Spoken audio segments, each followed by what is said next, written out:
Today is Thursday, September 23rd, 2021. Coming up on Roland Martin Unfiltered, streaming live on the Black Star Network.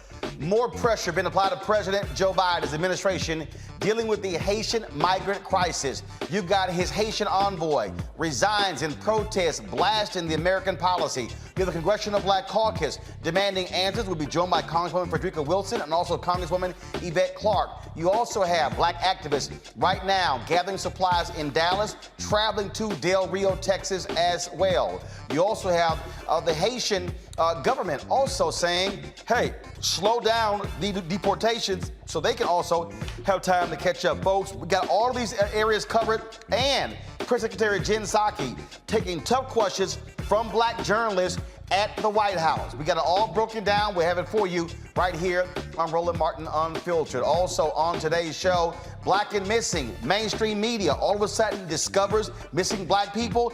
They're the damn problem because they've been focusing on missing white folks. We will talk with the family of one young man who has been missing for quite some time, and also some horrible news. Another brother, Jelani Day, his body found today in the Illinois River in that state. During closing arguments during the R. Kelly trial, R. Kelly's lawyer compares the singer to Martin Luther King Jr. What the hell is that about? Also, more the life and legacy of Melvin Van Peebles. We'll hear from filmmaker Nelson George, also filmmaker Michael Schultz, who directed Car Wash, and a heartfelt video from his son, Mario Van Peebles. It is time to bring the funk. I'm Roland Martin Unfiltered, streaming live on the Black Star Network. Let's go. He's got it. Whatever the miss, he's on it. Whatever it is, he's got the scoop, the fact, the find. And when it breaks, he's right on time and it's rolling. Best believe he's knowing. Putting it down from sports to news to politics. With entertainment just for kicks, he's rolling. It's on go, y'all. It's Roland Martin, yeah. Rolling with Roland now. He's funk, he's fresh, he's real, the best, you know he's Roland Martin now.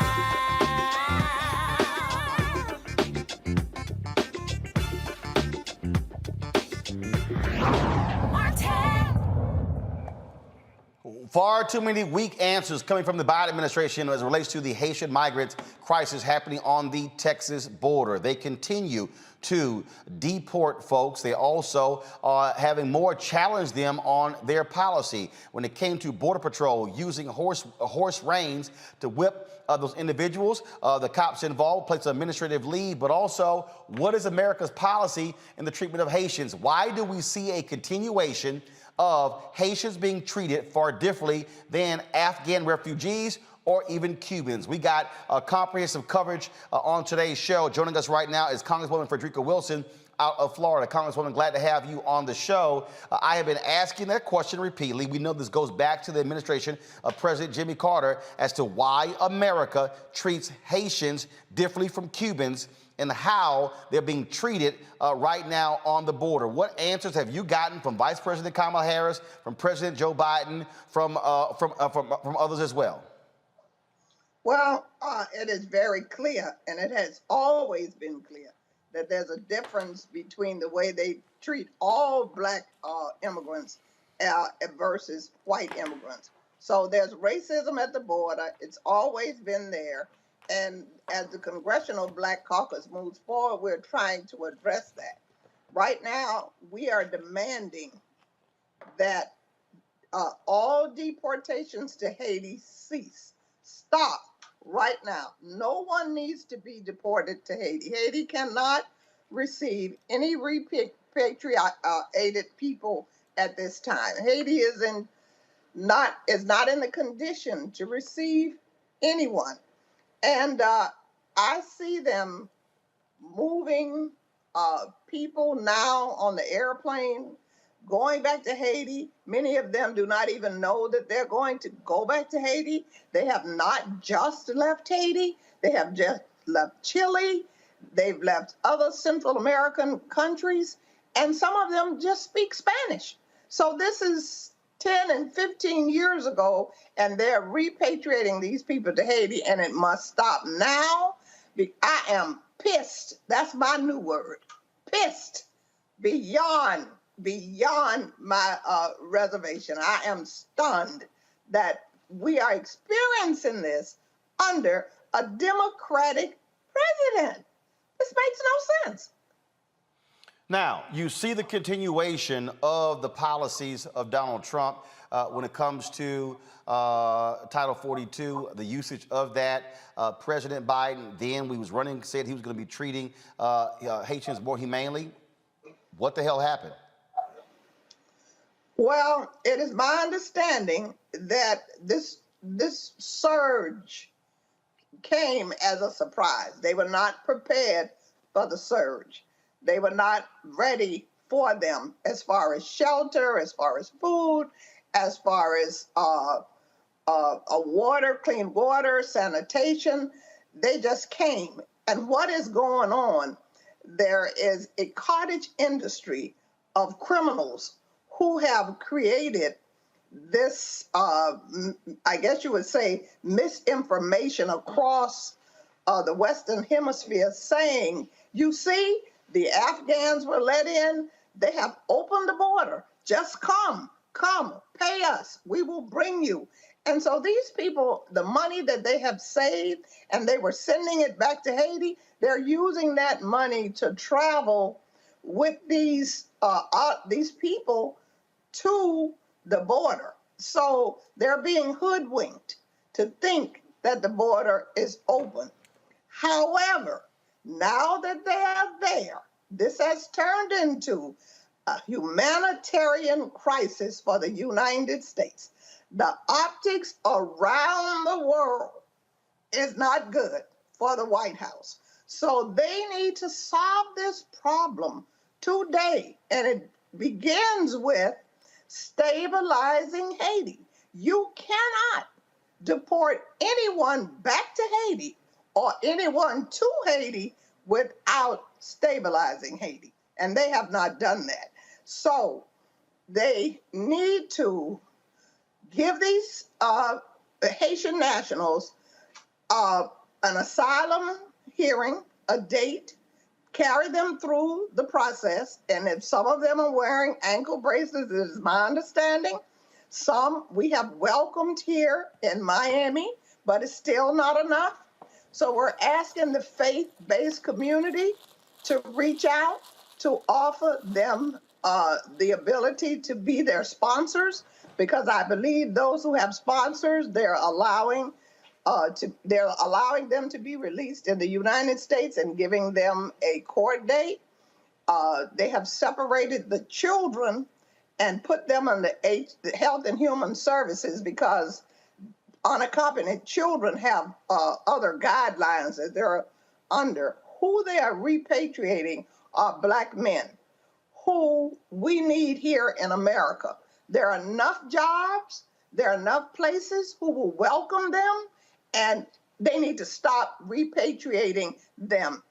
Some of these people have not been in Haiti for 15 years. They left to go and work in Chile and Brazil for the World Cup, and they have not returned. So when those jobs dried up, there was racism in Chile, racism in Brazil. So they didn't have any jobs. And when they began to get this information that they could come to the United States, the border was open, they started on this trek, and it's 4,000 miles from Chile to the border where they are. So this is a crisis. It's a humanitarian crisis, and it has to be solved today. One of the things that we have not heard, I'm going to play a little bit later, Yamisha Alcindor of PBS was asking Jen Psaki, why haven't we heard President Biden on this? This is one of those moments where this has been going on for quite some time. We've been reporting on it every single day. We've asked the administration every single day, send someone onto this show to explain what's going on. They have not done so thus far. And so isn't it time for the president, for President Biden, not Press Secretary Jen Psaki, not Vice President Kamala Harris, for President Biden to come out and speak to the nation, speak publicly on this? When the president of Haiti was murdered, I requested that the president have a fireside chat with the people of Haiti. That was long before this. So now that coupled with that, the earthquake, the hurricane, and this deportation debacle, definitely, it is time. It's long overdue. All right, Congresswoman Frederica Wilson, we surely appreciate it. Thank you so very much for joining us. And hopefully we'll have a resolution to this issue soon. Absolutely. Thank you so much for having me. All right, and do this, and be sure to send me a text so I can have your, my number ain't changed, so I need to get your new number. So just send me a text.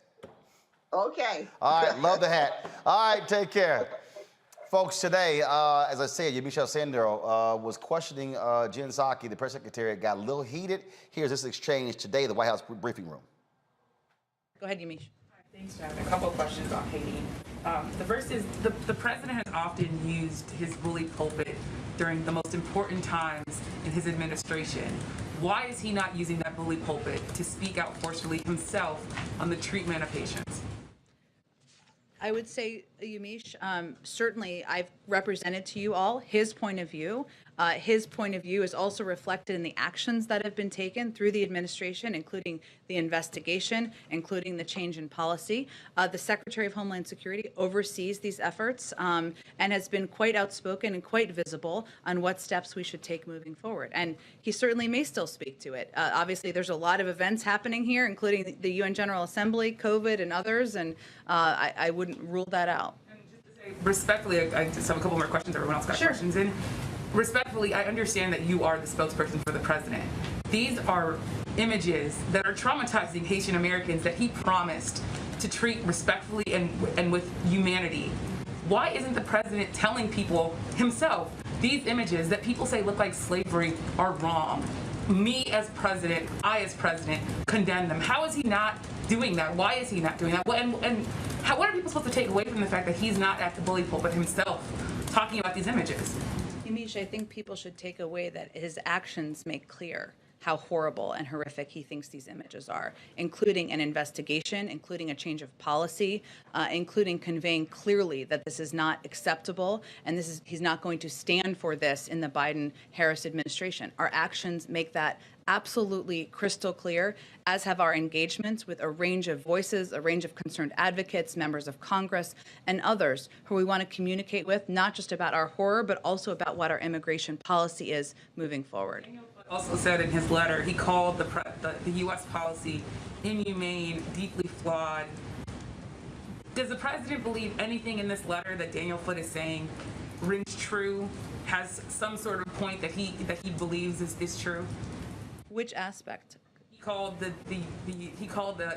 policy toward Haiti inhumane. He said that He wasn't specific in his letter.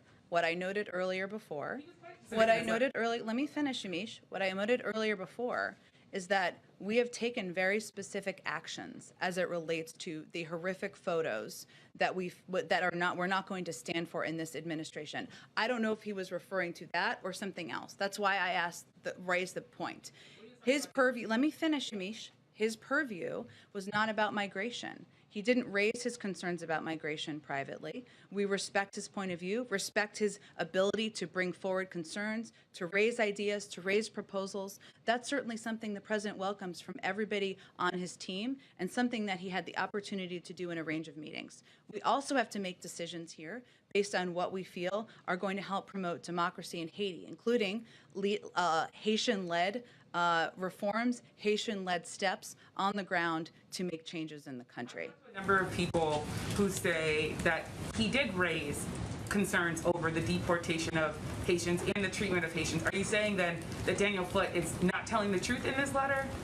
I would point you to the State Department, who have conveyed clearly in their statement what I just said. I promise. Yeah. The last question is, Daniel Floyd, the former special envoy to Haiti, he's raising this idea that the U.S. should be listening to Haitian civil society, not backing the current prime minister who was not elected by the people. What's the president's response to that? Because those civil society members have been telling me and other reporters for months, even before the assassination of the president, that President Biden was not listening to the people of Haiti about how to move forward with their government. We support a Haitian-led process charting the country's course through the current political situation. We don't back any one political group, and we continue to encourage all political stakeholders to engage in dialogue and find solutions together. And that has been our objective through all of our policy process making throughout the course of this, in addition to providing a range of assistance, training to people on the ground. Go ahead. Now, folks, again, let's talk about that Haitian envoy.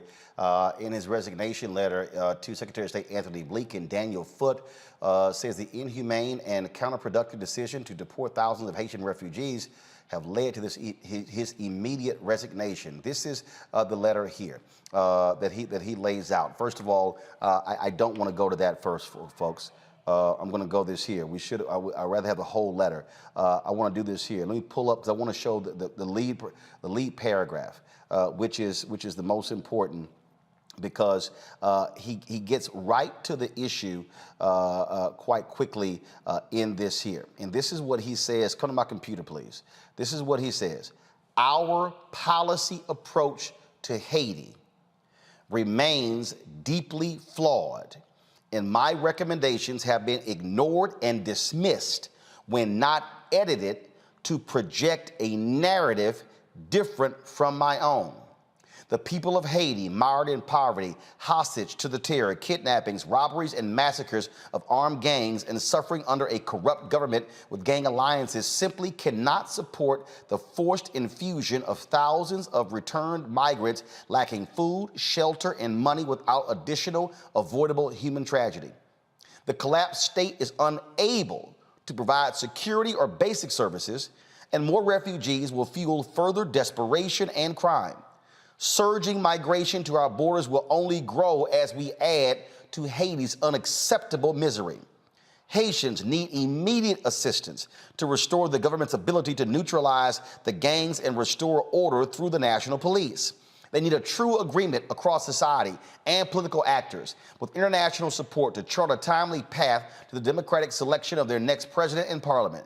They need humanitarian assistance, money to deliver COVID vaccines, and so many other things. But what our Haitian friends really want and need is the opportunity to chart their own course without international puppeteering and favored candidates, but with genuine support for that course. I do not believe that Haiti can enjoy stability until her citizens have the dignity of truly choosing their own leaders fairly and acceptably.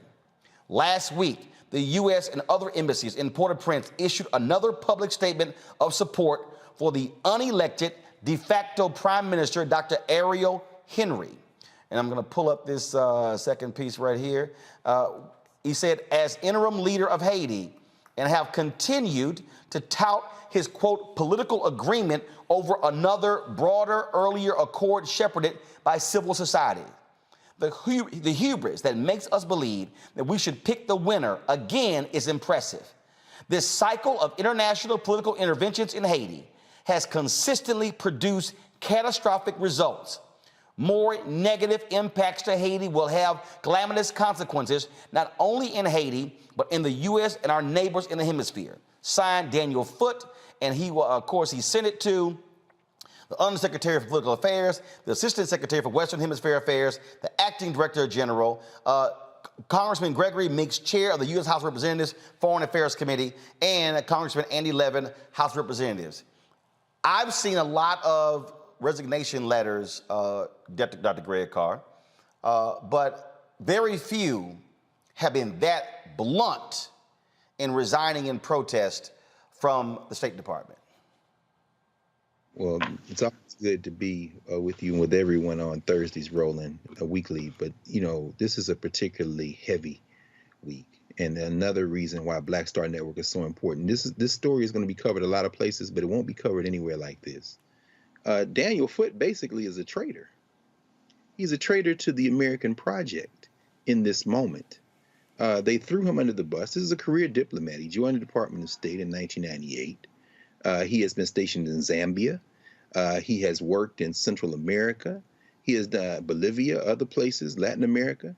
And he's only been in Haiti as the special envoy since the end of July when Moise was killed, the prime minister. But they installed Ariel Henry. You see, the United States government installed Ariel Henry. You see, the Biden administration installed Ariel Henry to do exactly what he is doing. And the response from Ned Price, who's a spokesperson from the State Department, to Mr. Foote's allegation that his recommendations have been cast aside, they said, no, we didn't cast them aside. We considered them and considered that they were, quote, this is the Biden administration, quote, harmful to our commitment to the promotion of democracy in Haiti, and were rejected his recommendations during the policy process. They're in bed with, they stood him up with the Organization of American States. They're in bed with this cat. They're not just ignoring civil society. They don't want the Haitian people in charge of Haiti. Joe Biden, you mummy. And so as they have mounted up, as they've mounted now, as many as 7 flights now, they've ramped them up. These flights have about 145 people apiece. And we heard Congresswoman Wilson talk about this. Some of the people have been in Latin America for over a decade. They left after the earthquake in Haiti in 2010. They went to work in the World Cup in Brazil in 2014. The racist Brazilian government, which ended up with Bolsonaro there now, began to expel them. That's why they ended up in Chile. And as she said, they have been assaulted. There have been rapes. There's been robbery and thieves and people lying and saying if you trade for this money to bring them to the Texas border. And what is the Biden administration doing under this Title 42 piece that the Trump administration started?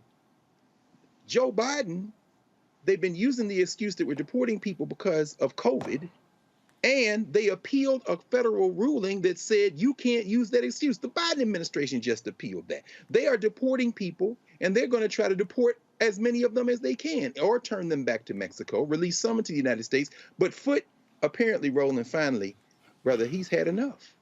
This is a career civil servant, a member of the senior diplomatic corps, who looks as if he has had enough. And when Jen Psaki stood there and lied to the face of Yamisi Alcindor, whose parents came here from Haiti, who grew up in Miami, who talks about that, I'm sure it was very personal for that sister today in that room, they revealed that this no good settler state don't give a damn about Black people, and that includes Joe Biden.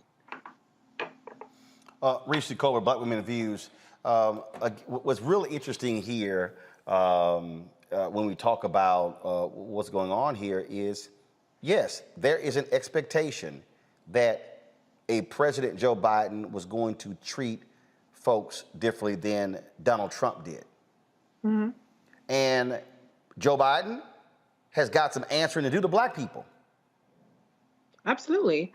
And I think he is, really passing the buck on this and kind of going and hiding instead of, using his bully pulpit, as Yamisha Sindora pointed out, to make a strong, forceful statement about this. I mean, he has been missing in action in terms of really speaking out forcefully about how inhumane and unacceptable this treatment is that we saw towards these Haitian migrants. And, I think part of the problem is that, he hasn't figured out yet what his overarching policy is going to be on immigration. He kind of got a get out of jail free card by passing the buck and allowing this narrative that Vice President Kamala Harris is over the borders and over immigration, even though she had a very narrow assignment for diplomacy and with the Northern Triangle nations and not over the border. But he let her take all the daggers since the announcement was made in March on immigration. Well, now the buck needs to stop with the president, the person who actually is over this policy. His administration, his secretaries are the ones that are appealing this ruling in Title 42. And so it's time for him to speak out. But I think the problem is that as a nation, we also haven't decided what we want to be when it comes to immigration. We saw Donald Trump, the last president, who was talking about build a wall, and he was so anti-immigrant, so anti-refugee, and yet he improved his performance with Latinos in 2020. And even in 2018, the Republicans made gains. And so we don't have a mandate within the party. We don't have a mandate within the country on how we want to treat immigrants, just the same way we are not treating Black citizens as first-class citizens. Look at what's happening with voting suppression and rights all around the country. And so this is just another indication of the fact that we as a country have not grappled with who we want to be.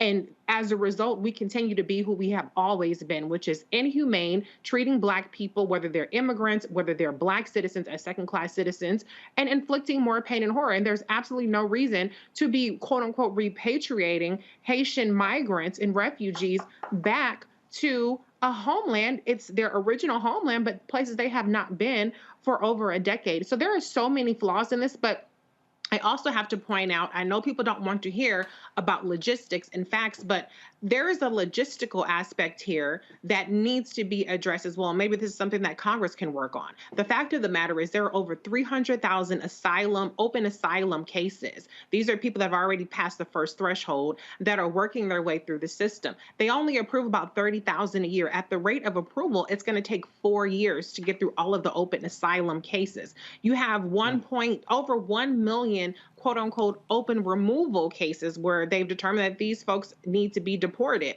And there's a huge backlog with that. So we have an immigration system that is completely broken. Even if you don't even take into account the racism and the disparities with how different groups are treated, there's still a very, very broken immigration system that has to be fixed and has to be addressed so that people who do come here can be processed in an orderly fashion instead of there being chaos, and instead of them saying, well, look at the optics of a bunch of 10,000 people under a bridge. We need to solve those optics instead of solving the humanitarian crisis that we're dealing with. So this is a very layered issue. I don't have the expertise to talk about U.S., Haiti, government interfering and all that nature and all that stuff. But I will say that this is a very layered thing, and it's an emotionally charged and traumatic thing that we're looking at.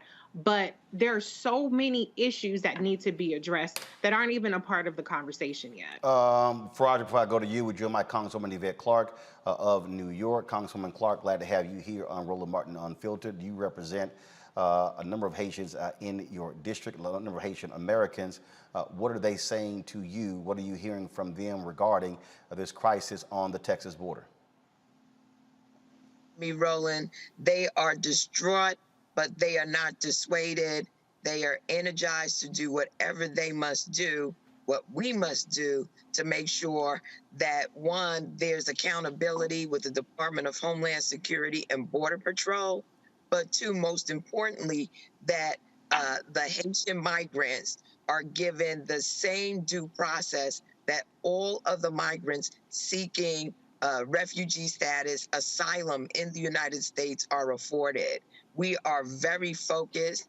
Of course, it is a traumatic thing to watch people of African descent, Black people, Haitian people treated in the way that we have seen. We know that this migration is a culmination of a number of very complex situations, and it is up to us as Americans to stand up for the creed that we are accepting of all people in our nation, that asylum is something that has been at the heart of who we are as a people. So my constituency, while disappointed, while very just angry and distraught over what has transpired, are energized to make sure that there is justice at the end of the day.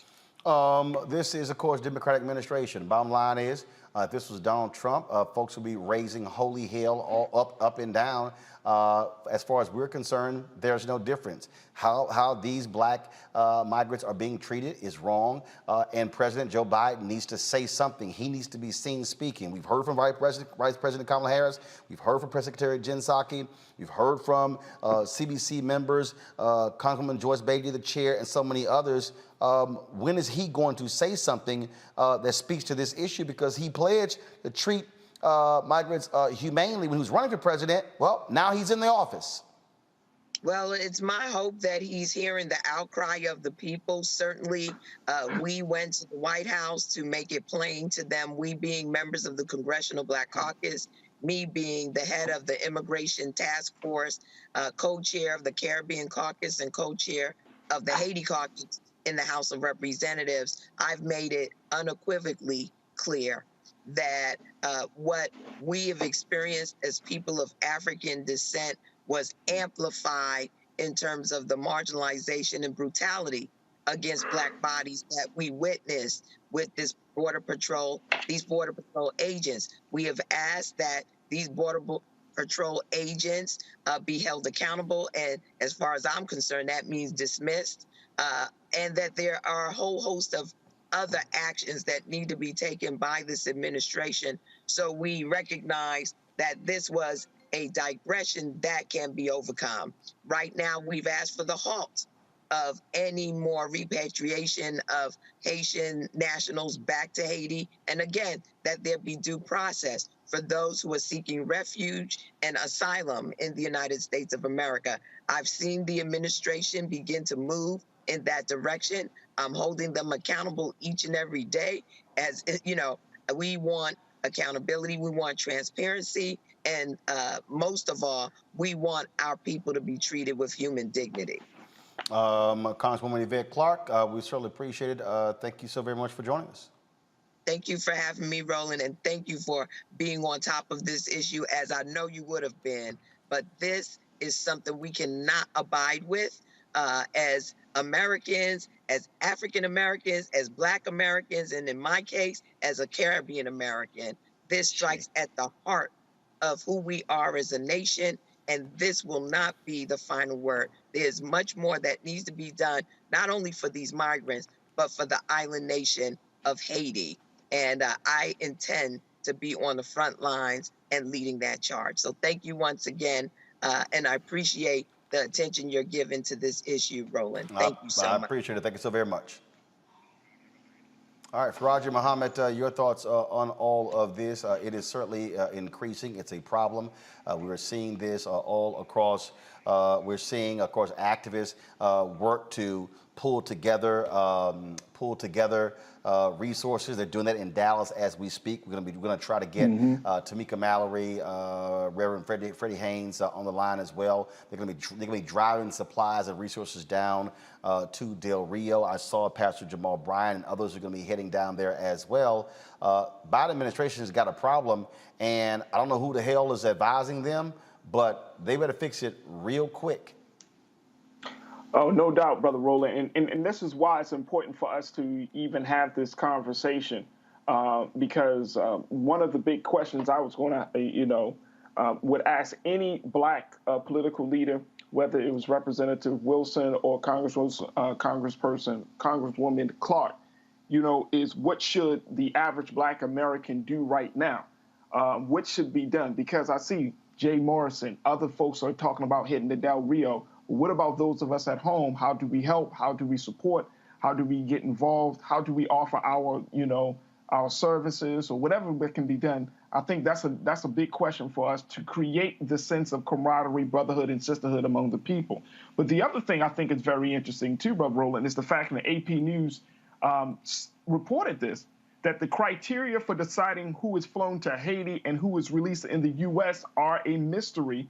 According to the AP, they said 2 officials said single adults were a priority. And they said that if previous handling of asylum seekers is any guide, the administration is more likely to release those deemed vulnerable, including pregnant women, families with young children, and those with medical issues, and exempt unaccompanied children from expulsion flights on humanitarian grounds. Now, that's based on the previous policy. But that's not determining, that doesn't speak to where we are at the present moment. And I love what Reese had said in terms of where we are in this country on immigration. We know that there is a deep, deep level of racism when it comes to immigration in this country that we afford to white immigrants and migrants versus black immigrants and migrants. And I think that's the problem. I think that's the problem. But we can't talk about that longstanding issue right now because we got thousands of people living under a bridge in Texas. So we have to ask the questions, why isn't there a criteria? What should the criteria be at this point? Press the president, as folks have been saying, continue to get people involved. But I really would love to see our brothers and sisters down in Texas, see what kind of support can we give them. And I'm talking about those who are in Houston, those who are in other parts, your hometown, Roland. I mean, what can we do as a people on this side of the conversation? How can we be supportive in this effort? Well, first of all, those things are happening. I mean, literally, as I'm sitting here, as we're talking to folks and going through this, give me 1 second. I'm literally texting Linda Sarsour, Reverend Freddie Haynes, and Tamika Mallory with, of course, Until Freedom. What they are doing. They're having me supplies. First of all, pulling together supplies and resources.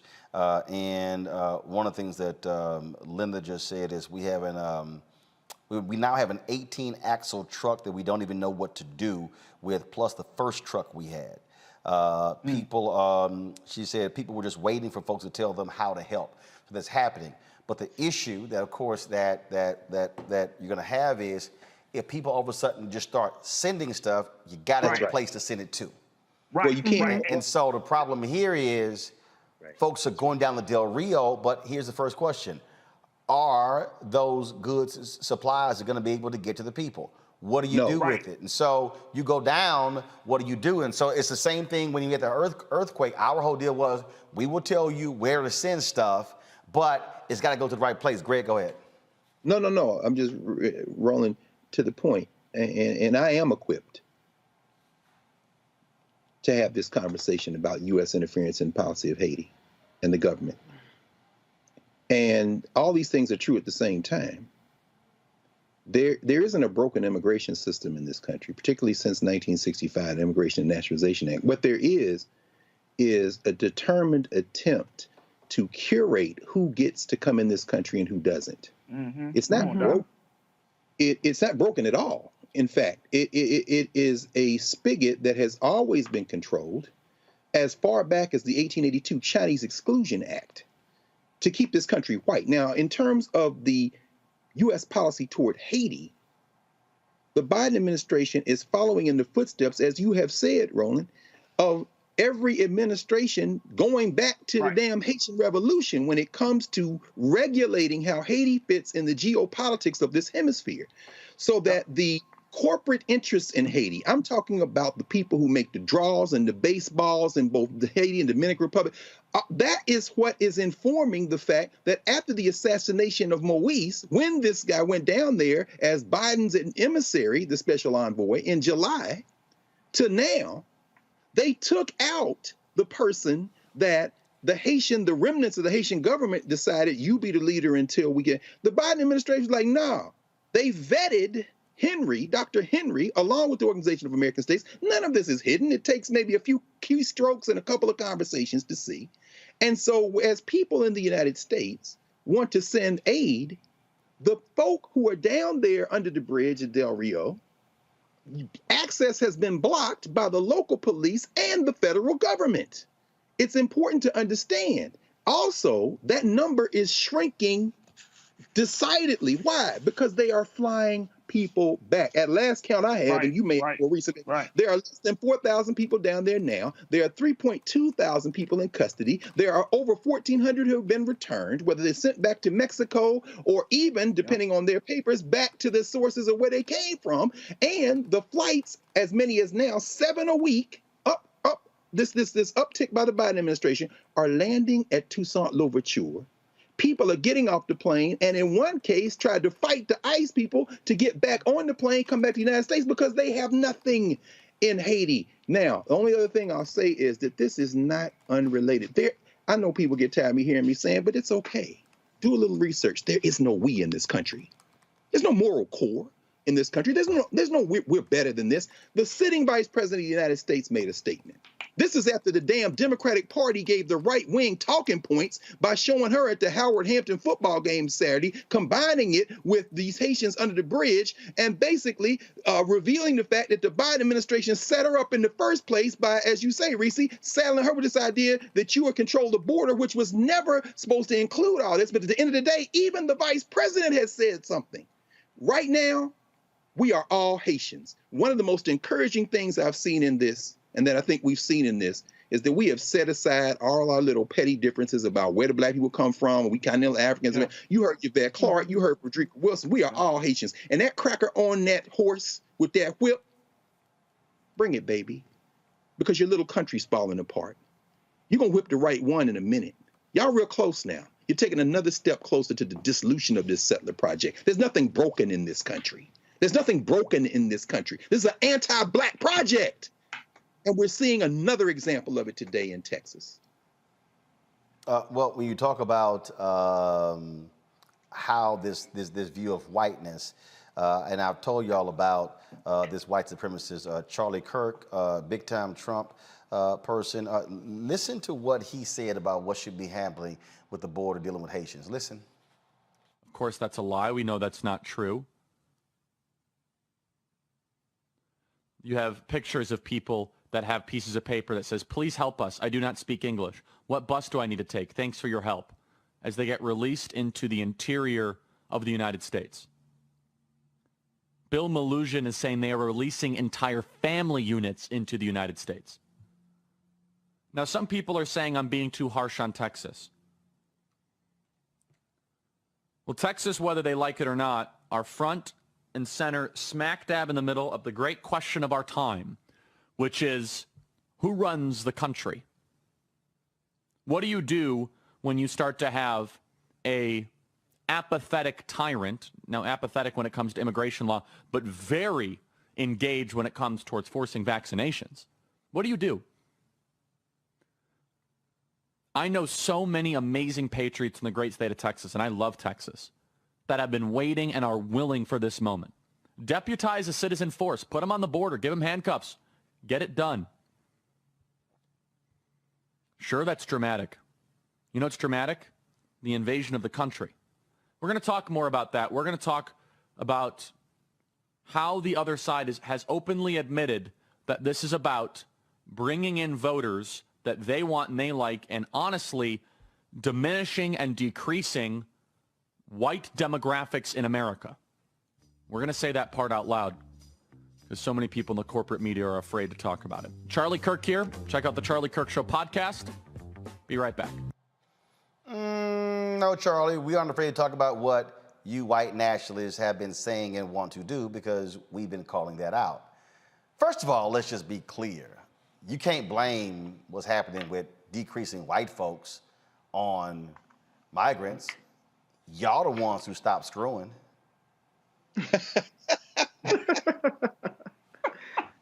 You can't blame. I mean, Charlie, I know you dumb. I know Candace Owens makes you look like a Rhodes Scholar. But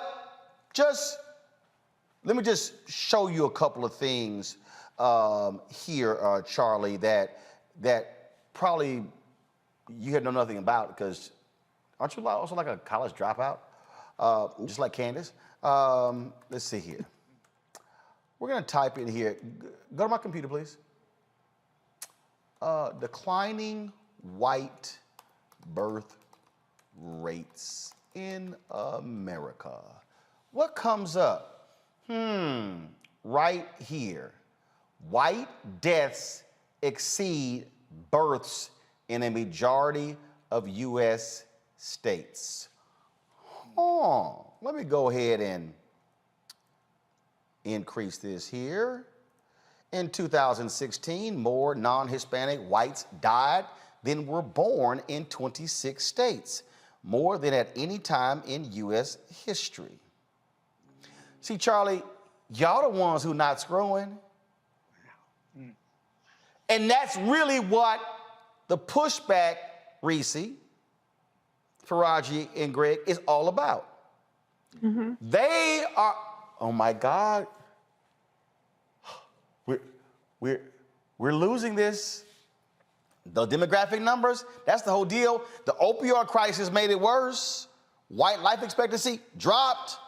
COVID's making it worse, dropping. That's why every time one of these white anti-vaxxers, white 707 conservative radio talk show hosts, bye, they gone, they dead. Right. That's what's going on here. And so what they're doing is taking it out on people of color. And the problem is that President Joe Biden and too many Democrats are so scared of Republicans. Oh my God, they're criticizing us over immigration. Oh, then you have this white nationalist, Tucker Carlson, on Fox News, leading the charge every single night, saying stuff like this. An unrelenting stream of immigration. But why? Well, Joe Biden just said it, to change the racial mix of the country. That's the reason, to reduce the political power of people whose ancestors lived here and dramatically increase the proportion of Americans newly arrived from the third world.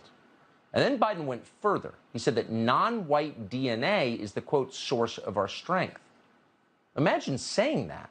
This is the language of eugenics. It's horrifying. But there's a reason Biden said it. In political terms, this policy is called the Great Replacement, the replacement of legacy Americans with more obedient people from faraway countries. They brag about it all the time, but if you dare to say it's happening, they will scream at you with maximum hysteria. And here you have Joe Biden confirming his motive on tape with a smile on his face. Legacy Americans. Go ahead, Faraji. What is he talking about? I'm blown away. I'm blown away by this whole thing. But, I think that, this whole idea that this is a mass, as Tucker Carlson saying, mass movement to decline the white population, this is straight out of something, this is white paranoia, this is white fear, because America is coming to a reckoning in this whole country. I mean, this whole world is coming to a reckoning that white supremacy is dying, and you're seeing people rise up. No. That's a mistake we make. White supremacy is not. No. White supremacy is not dying. More whites are dying. That's a difference. No. And here's why I say white supremacy is dying. The belief in white supremacy is dying.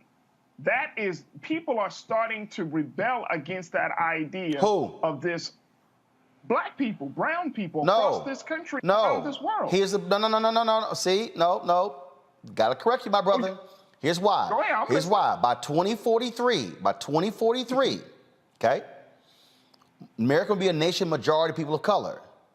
But that's 53% Black, Latino, Asian, Native American, 47% white. The problem is you have an increasing number of Latinos who are identifying as white. They are identifying as white right now. No, hold up. You also have Brother Roland, you also have an emerging number of Latinos and Hispanics who are pushing for not an identification with white, but they want to be placed in a different category, in their own independent category. I'm telling you, here's the deal. We're seeing it play out in Texas right now. In the last election, you had some Texas counties that were Hispanic counties saw a 200 to 300% increase for Donald Trump over Joe Biden. Well, Sure. follow me here. Follow me here. What I'm saying is this here. Reese raised the point earlier. How in the hell you saw an increase in Latino voting for Trump over Biden?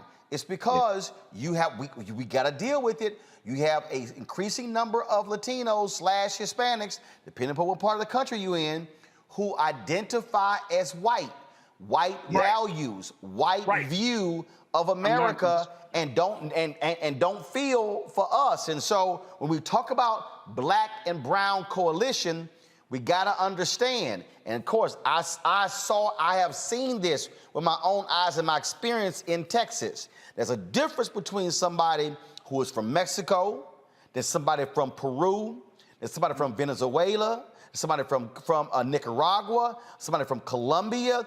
And so the values aren't the same. So you got some folks who come over here and they're like, no, I'm white. But for that contract and for college, I'm brown, but I'm white. So there's a dynamic at play here that we got to own up to. And I agree with you. And I'm just simply saying that even with that dynamic at play, Brother Roland, the fact is people are tired of white people exerting their force, white people saying that they're better. That whole idea that white people should be in the leadership role, white people should be in power. People are pushing back on that. We're seeing that literally every single day in this country. So what that other radio hosts and Tucker Carlson are afraid of is they're seeing their world going down and it's crumbling because the belief system that keeps this world up is flawed and is now being seen as a way to keep people as slaves rather than masters of their own fate. Greg, go ahead. No, I mean, I think a number of these things work in tandem. The real villain of this piece is the nation state. Anytime you begin to parcel out rights and resources based on where you came out of your mother's womb, in other words, the concept of citizenship, you then enter people in a version of the Hunger Games. So we'll have a majority non-white country, but white people will then become the largest minority group in the country.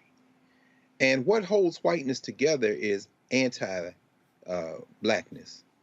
The hope for this country, and I don't have very much hope for it, and that's okay because I have hope for humanity. We have to understand nation state is a recent phenomenon in world history. But the hope for this country would be to ultimately abandon race logics. Charlie Kirk, who I would love to meet at the border, if he had the manhood to screw his little courage up and grab a whip and join him, I would love to join him down there and have a nice little dialogue. It would probably last about maybe the seconds it would take for me to erase all his bridge work with my fist. But we know he's not going anywhere near the border, so that would never happen. Charlie Cook and Kirk and the youngish looking Tucker Carlson know very well that what they're doing is rallying the only thing that brings whiteness together, which is anti-blackness. And they're doing it exactly as you said. This, to quote Francis Cress Welsing and others, the public enemy, the fear of a black planet. Now, at the same time, there is nothing, as you said, Roland, there's nothing binding those who speak Spanish together. So, as you said, that caravan that left Latin America and came through Central America over those thousands of miles Representative Wilson talked about included Venezuelans, included some Cubans, included folk from other countries in Latin America, in addition to Haiti, included Dominicans. Dominican Republic and Haiti absurdly on the same island, but they were divided by a white nationalist project in this international, notion of whiteness. But ways I'm bringing all that together is once you reach the United States, you acquire, if you can get it, a version of enhanced humanity that we call citizenship. This is the problem. It's not just a U.S. problem, it's a global problem. Once you become or have access to American citizenship, you will do anything to preserve it, maintain it, and extend it because it comes at the expense of other people in the hemisphere and in the world who have citizenship in these other imaginary places we call nation states. So you will have Cubans, white Cubans for sure, but increasingly non-white Cubans who will say, if my citizenship will be preserved by voting this way, I will. It isn't just values, although a lot of people who speak Spanish are Catholic. If you are in Texas, as you've just told us, you don't even have to be a white Hispanic, so to speak. You could be a Hispanic who thinks it will benefit me if I can get to point the finger at somebody else and thereby get them to stop looking at me. This is the zero-sum game of race. And so what we're seeing now is a tipping point. We're in a country that never had a we. It isn't a nation. There are many different people in the borders of this nation state negotiating for themselves and the groups they come from to avoid last place, to use the work of the anthropologist Randy Mattori. But this moment, when you see this white boy on this horse, and Maxine Waters evokes enslavement, and Yamiche Alcindor goes after Jen Psaki, and she should have went after her with more barrels than she did. When Kamala Harris, who we can debate policy decisions, comes out and speaks as the sitting vice president, and the president of the United States is silent because he is still chasing them 3 imaginary white voters who are not going to return the Congress to the United States to the Democrats in 2022, and he's going to lose the election in 2024 because the white party is unified around anti-us, and we are not unified because there's no logic in this country that unifies the non-whites because we're all too busy trying to avoid last place. This thing is headed for a fracture. And the thing here, Reese, when it comes down to politics, and I asked, you're going to hear in a second when I talk with Congresswoman Karen Bass, Democratic Party, you think you're going to hold on to the House and the Senate in 2022 without black people? Come on. Oh. Come on. They I don't know, Ron Klain, Chief of Staff, you might want to wake up. If I'm Susan Rice and Cedric Richmond, I'm walking to that Oval Office saying, say, bro, do you understand what you're doing? Yeah. No George Floyd Justice Act, no For the People Act, no John Lewis Act, this Haitian issue here. Oh, you asking for an ass whooping. Reese, go ahead before I go to break. Come on. Yeah, I do not look forward to 2022 and having to make the argument again, please vote like your life depend on it, blah, blah, blah, when we're back in the same situation of not having results to show for it and only being able to show that it would have been worse had we picked the other guy. So there has to be some sort of come to Jesus moment. There has to be a reckoning. The Democratic Party has to figure out its identity and stick with it on immigration. And that identity cannot be appealing to white nationalism. To the point about white supremacy, there are plenty of people who are foot soldiers of white supremacy that are not white. Tim Scott is the one who tanked the George Floyd Justice and Policing Act along with Manchin. We have the new Florida Surgeon General is a black man who just got rid of mask mandates and even quarantine mandates in schools. And so there are plenty of black people that we can identify that are foot soldiers of white supremacy. To Dr. Carr's earlier point about the we with black people on this Haiti thing, I think that the images are so jarring and they're so transferable from something that's specific to Haitian migrants experiencing and something that enslaved peoples in the United States and black people in the United States have experienced, that there is a shared trauma there. But I do have to point out that one of the most divisive and effective tactics that's been used to divide black people and degrade our political power is, I won't even name the name of the organizations, but y'all can fill in the blank. But they have used xenophobic descendants of slaves as opposed to immigrants. They've even been against and now all of a sudden they trying to sit here and cape for Haitian migrants. I'm like, sit y'all ass down. But the reason for that is because it's an issue that is politically charged and can alienate black voters from the Democratic Party. So there are a lot of issues at play. We have xenophobia within the black community. I don't think there's an all good big kumbaya situation that's coming together just because of these images, but the images are universally abhorrent to anybody who has a conscience and a soul and understands that black peoples from across the diaspora have humanity. But we cannot ignore that we are still very much fractured. And even though we might come together to express our outrage towards the administration, that doesn't mean that we all have the same goals, because there are some people that actually do identify with, it's not, Tucker Carlson and Kirk called it the white replacement theory, but there is a notion that they're taking our jobs and we have to take care of our own people, and y'all are talking about letting them through. So there are a lot of things that we have to talk about. We can't just put a rosy picture on it like we're all in this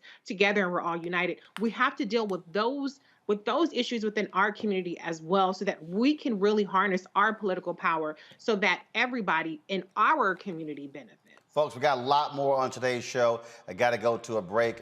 Coming up, we're going to hear from Congresswoman Karen Bass. No George Floyd Justice Act.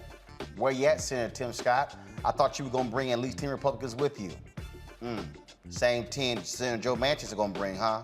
Yeah, I thought so. Also, we're going to talk about black and missing. All of a sudden, white media now trying to do stories on why there's no coverage on black and missing? Because y'all punk asses the one doing it. Because you basically got white bosses. Also, DOJ indicts a white Louisiana state trooper for beating a black man, a suspect. And we'll also talk to Omar Dorsey of Queen Sugar, and more tributes for the great Melvin Van Peebles. You'll hear from author, documentarian Nelson George, as well as great director Michael Schultz, and an emotional video that Mario Van Peebles put out last night about his father. Folks, you're watching the Black Star Network. Be sure to download the app. If you don't have it, download it on all platforms, Apple, Android, Apple TV, Android TV, Roku TV, Fire Stick, Xbox, and Smart TV. Support Roland Martin Unfiltered by joining our Bring the Funk fan club, where your dollars make it possible for us to do what we do. Cash App, $RM Unfiltered, PayPal, R Martin Unfiltered, Venmo is RM Unfiltered, Zelle, Roland at RolandSMartin.com, Roland at RolandMartinUnfiltered.com. I'll be back on Roland Martin Unfiltered, the Black Star Network, in a moment.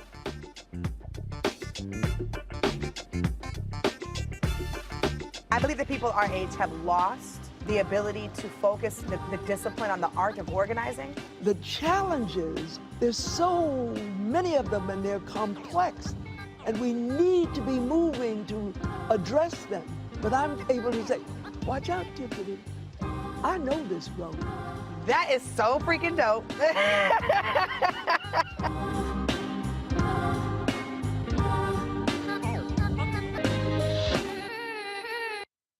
Time to be smart. Roland Martin's doing this every day. Oh, no punches! Thank you, Roland Martin, for always giving voice to the issues. Look for Roland Martin in the whirlwind, to quote Marcus Garvey again. The video looks phenomenal, so I'm really excited to see it on my big screen. Support this man, Black Media. He makes sure that our stories are told. See, this difference between Black Star Network and Black-owned media and something like CNN. I got to defer to the brilliance of Dr. Carr and to the brilliance of the Black Star Network. I am rolling with Roland all the way. Honored to be on a show that you own. A black man owns the show. Folks, Black Star Network is here. I'm real revolutionary right now.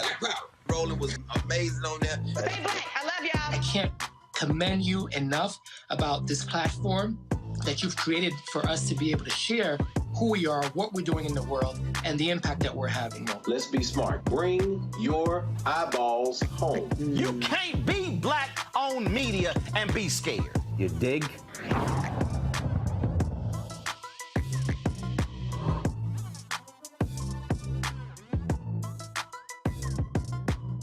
Hi, I'm LD Barge. Hey, yo, Peace World. What's going on? It's the Love King of R&B, Raheem Devon, and you're watching Roland Martin Unfiltered. The Department of Justice have indicted a former Louisiana state trooper for alleged excessive use of force against a black man. Jacob Brown is charged with a single count of deprivation of rights under color of law. The indictment alleges that on May 30, 2019, Brown assaulted a gentleman by repeatedly striking him with a flashlight. If convicted, Brown faces a maximum sentence of 10 years in prison, 3 years of supervised release, and a fine of up to $250,000. Now, folks, these are the sort of things that propelled Congress to move on the George Floyd Police Reform Act. Remember, President Biden said he wanted to sign that into law by the anniversary of the death of George Floyd, the one-year anniversary. That was in May. It passed. Democrats and Republicans have been negotiating. Senators Cory Booker, as well as Senator Tim Scott, have been going back and forth, had lots of conversations, lots of negotiations going on between the two. Well, guess what? Nothing has happened. There's no bill. Senator Tim Scott said he is disappointed with Democrats for the lack of willingness to compromise. Listen to this. Negotiations coming to an end. I am disappointed about it. I've spent several months working on it, and frankly, the amount of misinformation is remarkable from the other side of the aisle. It is disappointing without much of a question. Yeah, Senator Warren said this morning that talks aren't over on their end, but I know you said that they were the ones that walked away from the table here. Yeah, I mean, the concern, of course, is that what they'll try to do is find some executive order and or slide it into reconciliation in a very partisan fashion, and that's unfortunate and likely. They both, in their statements, made it very clear that they're looking for a way to do this from a partisan perspective, unwilling to negotiate on behalf of the communities that need the help the most. They're going to just find a way to shove it into something in a very partisan. They're going to pursue executive order in a partisan fashion. You mean like the executive order that you agreed with? That same one, the one you agreed with under Trump? That's quite interesting. Earlier today, I talked with Congresswoman Karen Bass, who was involved in the negotiations on this. She has a different take than what Senator Tim Scott just said. Listen to our interview. All right, Congresswoman Karen Bass of California, glad to have you here. I hate that we don't have good news. We had you on before. There was a lot of hope that we were going to have the George Floyd Justice Act become reality. What happened? Well, I think, Roland, it was a question of never being able to get to yes. The Senator Scott, really a lot of it hinged on him because he was going to deliver the 10 Republican votes. And Senator Booker, compromised. He went off and negotiated a deal with the Fraternal Order of Police because Senator Scott said, if you can show me you can get law enforcement support, I'll be open to it. And unfortunately, once it became public, the unions started going after each other, and that blew that up. And, I do have to qualify this by saying that the House of Representatives twice did our job. We passed the George Floyd Justice and Policing Act last year and this year. But I think Senator Booker just kind of threw in the towel yesterday because he felt that he could never get Senator Scott to say yes, even having compromised all the way down to the bone. So, look, there are a lot of us, frankly, who said we had no faith there were going to be 10 Republicans. Now, you had Senator Tim Scott and Senator Graham telling others, oh, they could bring 20, 25 along. And so the proof is in the pudding. Yeah, the proof is in the pudding. But, Roland, I didn't have tons of faith. But when McConnell anointed Scott to negotiate the deal and said, whatever deal you negotiate, we will make sure it gets across the finish line, that was tons of reason for us to have hope. I agree. No. Let me be clear. First of all, making the effort to negotiate to get a deal had to happen. Right. But my point was, I felt no matter what y'all did, unless y'all just gave everything up, the Republicans were going to always just try to find some other excuse, and the thing is also, Senator Tim Scott hasn't come out, explained himself, explained any of this. And the bottom line is what you just said. If McConnell said, what you bring to us, we're going to put forth, nothing, it's like, again, lock it down, make it happen. Right. But I will tell you how far it went. One, I told you that Senator Booker negotiated a deal with the police that they agreed to. If that didn't work, we said, well, what about the Trump executive order? President Trump put that forward. It's still in effect. And when President Trump put it forward, we didn't like it because it was at the height of the protests last year. But frankly, given that momentum is gone and is actually reversed and in the opposite direction, putting Trump's executive order into law this year looks different than it did last year. But Senator Scott was not able to agree to that. Now, that was President Trump's executive order with all branches of law enforcement supporting it. And so if you can't even agree to what is already in existence, then at that point you have to say that this is over, which is what Senator Booker did. So here's the dilemma that Democrats are in. Democrats control the House. The House, as you said, passed it twice. The Senate did not pass it, but Democrats have it's a 50-50 tie in the United States Senate. Democrats have the White House. I'm already hearing from people who have said, no George Floyd Justice Act. We've seen what's happened with the Haitian and Texas border. No For the People Act. I'm hearing people say, I'm not going to be excited and interested in going out there and voting next year. This is going to have serious ramifications for Democrats to keep control of the House and the Senate in 2022. So, what are you telling the White House? What are you saying to, Majority Leader Chuck Schumer that, look, folks, understand, Black folks are not just going to sit here and look kindly on nothing actually getting passed. You couldn't be more right. I mean, this is a devastating loss. The most important thing to me is the fact that an average day, 3 people die at the hands of police. So if you think about George Floyd's murder to now, you're talking over a year, there's probably been around 1,000 deaths involving officers. Now, I'm not saying all of them were like George Floyd. Some of them might have been appropriate in the sense that people might have been in the middle of a violent exchange. But without any transparency, without any accountability, with 18,000 police departments policing in 18,000 different ways, it's really something that we were not able to bring about this change or voting rights or any of the other initiatives. We have to spend the time and help people understand that the problem in the Senate, as you well know, is that having majority is not enough. You have to have supermajority. But I believe at some point you have to look at that and say, if we're in control of the rules, then maybe we need to change the rules. What's next? Now we're hearing, President out of the White House, President Biden may take action utilizing executive orders. We asked that. We called on the administration to use its power to the fullest. I will tell you that the administration, in particular, Susan Rice, the chair of the head of the Domestic Policy Council, Cedric Richmond, were helpful every single step of the way.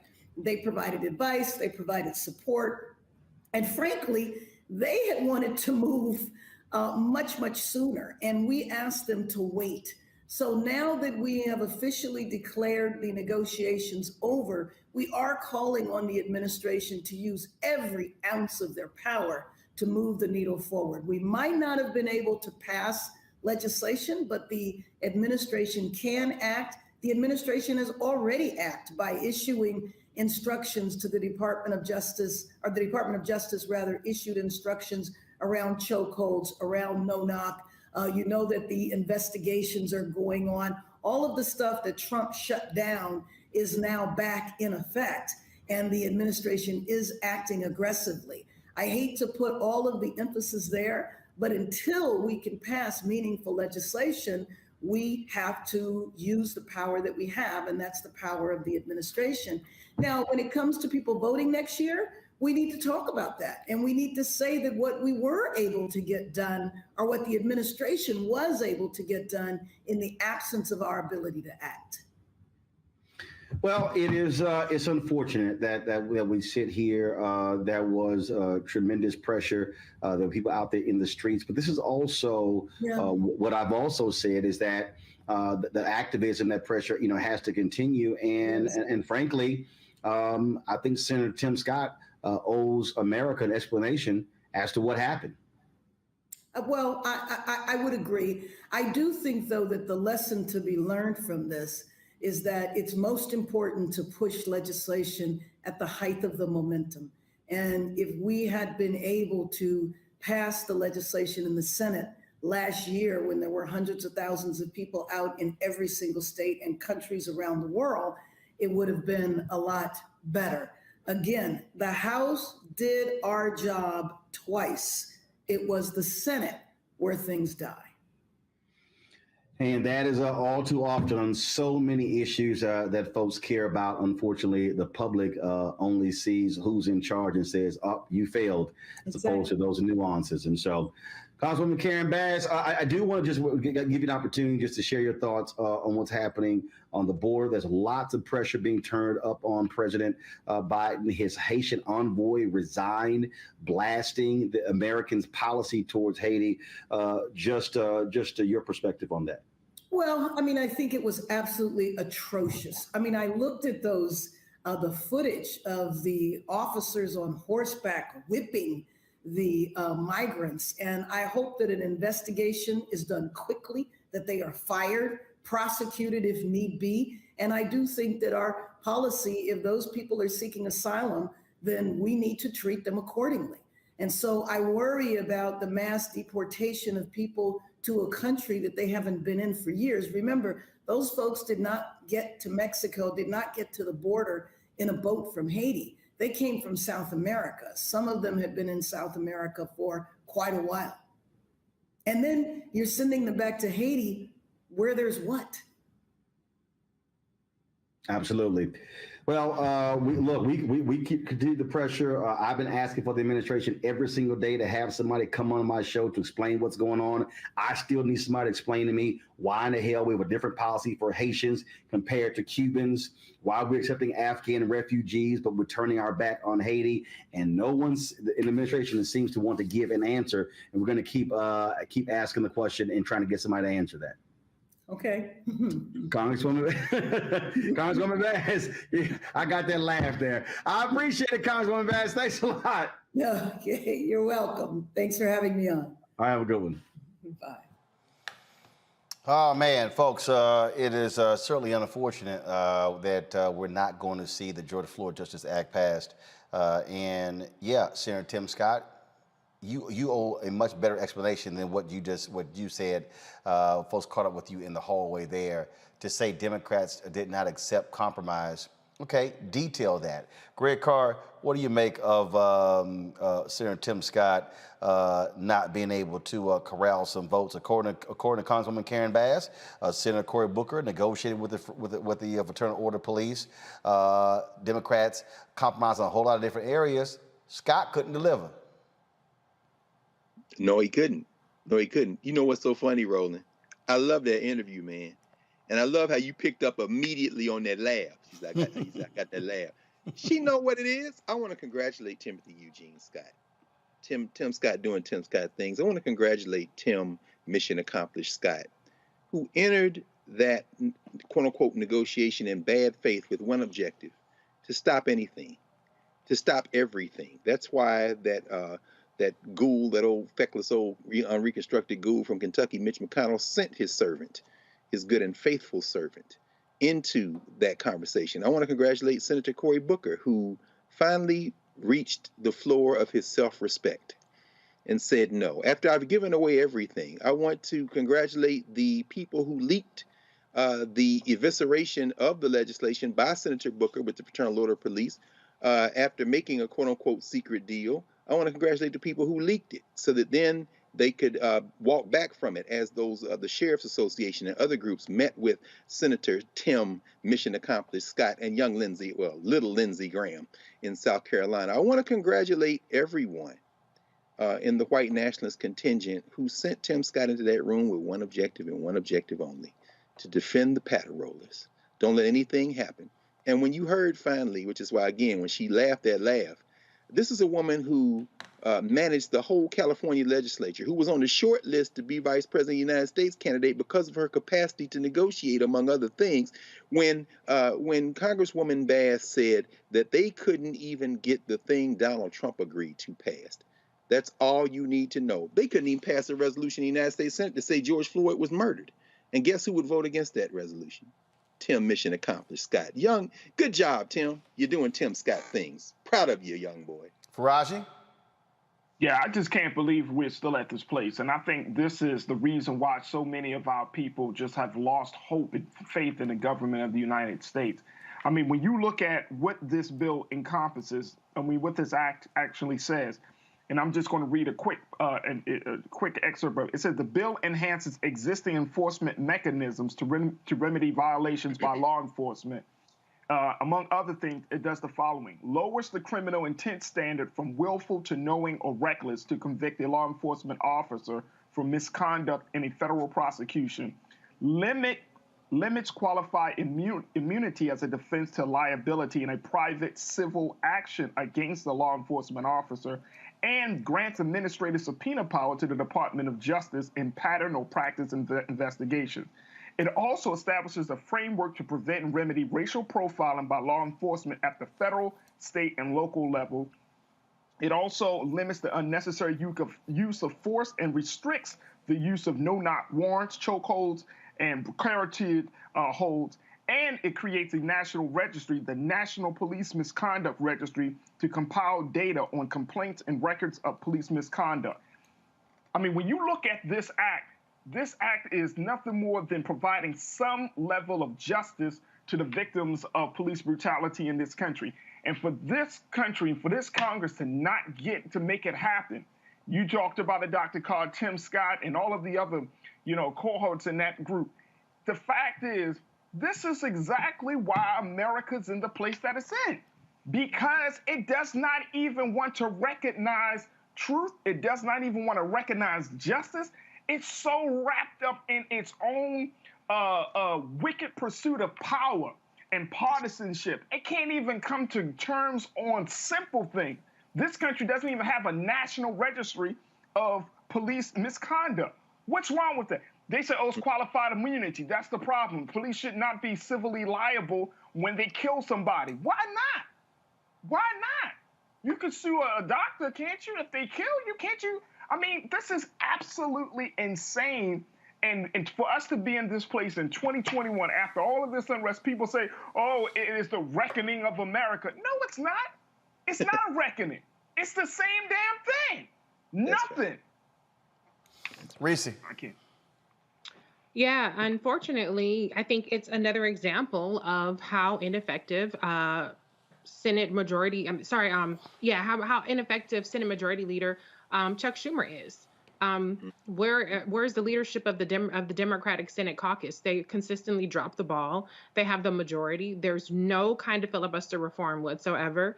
They completely got rid of the notion of the talking filibuster, of the being present filibuster, as opposed to being able to filibuster through email. And so what I see is continuing to wave the white flag, and it's not going to be enough to go to the Democratic voters, to go to the young voters, and even going to some Black voters in 2022 and say, well, the House passed the bill, but the Senate didn't, and Joe Manchin and Kristen Sinema. That's the political reality. But people don't like to traffic in political realities. They don't like to traffic in practicalities and Senate process. And so this is a very unfortunate development. It's also very typical of the Republicans to basically put it out there that there is no getting to yes. There's going to be the runaround. Same thing happened with Obamacare, where Obama gave away the farm. I shouldn't say that. Obama made a lot of compromises to attract Republican votes, and they still did not support it. And so Democrats, I don't know how much more they have to endure to figure out that you don't negotiate with terrorists, and what they're going to have to do to figure out that Chuck Schumer is going to have to step the hell up and get some damn votes. He was fine in uniting his caucus against Trump, but now it's time to actually govern and lead and legislate. You don't get to fall back on, well, we're just trying to, obstruct the Trump administration, and well, they got the votes and they're going to be able to, to pass whatever they want to pass. You have to actually pass some shit, Chuck Schumer. Nobody ever mentions Chuck Schumer. We can put some of the blame on Cory Booker because he negotiated. Where is Chuck Schumer? That's right. Even in anytime something doesn't pass in the Senate, they go back to Biden. They go back to VP Kamala Harris. Where is Chuck Schumer? You're tweeting at Biden, today is a good day to cancel student debt, and you ain't passing shit in the Senate. So I want to say to Chuck Schumer, step it the hell up. Get some results. If you got to twist them arms, if you got to do whatever the hell is that you got to do, you got to do it. You got to bring your caucus along. That's what a leader does. That's what Nancy Pelosi does, even when she has a large faction of different interested parties, whether it's the progressives who don't want to pass certain things. And every time a bill comes through the House, This group is threatening that they're not going to support it, and that group is, and she has a very narrow majority, but she still gets the shit done. So whatever it is that you have to do, Chuck Schumer, you've been a majority leader in waiting for a long time. Get it done, because this not inaction, and you cannot fall back on excuses. And it's not just hurting the Senate, because the Senate they're actually in a better position to get the Senate back in 2022 than they have been for a while. It's going to bring down the entire Democratic Party if Chuck Schumer doesn't figure out a way to get some shit done with 50 votes plus vice president with the tiebreaker. I think Reese has established get some shit done. All right. A black man in Oklahoma was facing execution despite recommendations from the State Board of Parole to commute his sentence. Julius Jones was sentenced to death for the 1999 slaying of Paul Howell. Last week, the State Parole Board recommended Jones' death sentence be commuted to life imprisonment without parole. Jones is still awaiting to see if Oklahoma Governor Kevin Stitt will follow the recommendation from the panel. His execution is set for November 18th by lethal injection. All right, folks, got to go to a break. When we come back, missing while black. All of this attention on a white woman whose body was found in Wyoming. Massive media coverage. All the major media outlets. Gwen Ifill once called that white female missing syndrome. And now the media, now they're racing to do stories on black people who are missing. Where have y'all been all of this time? We'll talk with the father of a brother who has been missing, who is trying to get answers, has yet to do so. And also the organization whose focus is on African Americans who come up missing. That is next on Roland Martin Unfiltered, live on the Black Star Network. White supremacy ain't just about hurting black folk. Right. You got to deal with it. It's injustice. It's wrong. I do feel like in this generation, we've got to do more around being intentional in resolving conflict. You and I haven't always agreed. Yeah. But we agree on the big piece. Yeah. Our conflict is not about destruction. Conflict's going to happen.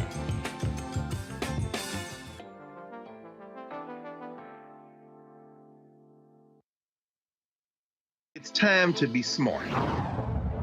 When we control our institutions, we win. This is the most important news show on television of any racial background. Y'all put $2, $3, $4, $5, $10, $15, $20, $30 on this and keep this going. What you've done, Roland, since this crisis came out in full bloom.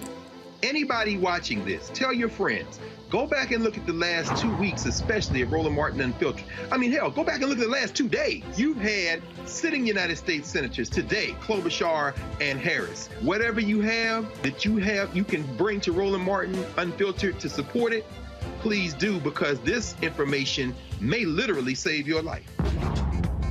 Watch Roland Martin Unfiltered daily at 6 p.m. Eastern on YouTube, Facebook, or Periscope, or go to RolandMartinUnfiltered.com. Support the Roland Martin Unfiltered Daily Digital Show by going to RolandMartinUnfiltered.com. Our goal is to get 20,000 of our fans contributing $50 each for the whole year. You can make this possible. RolandMartinUnfiltered.com. Hi, I'm Vivian Green. Hey everybody, this is your man Fred Hammond, and you're watching Roland Martin, my man, Unfiltered.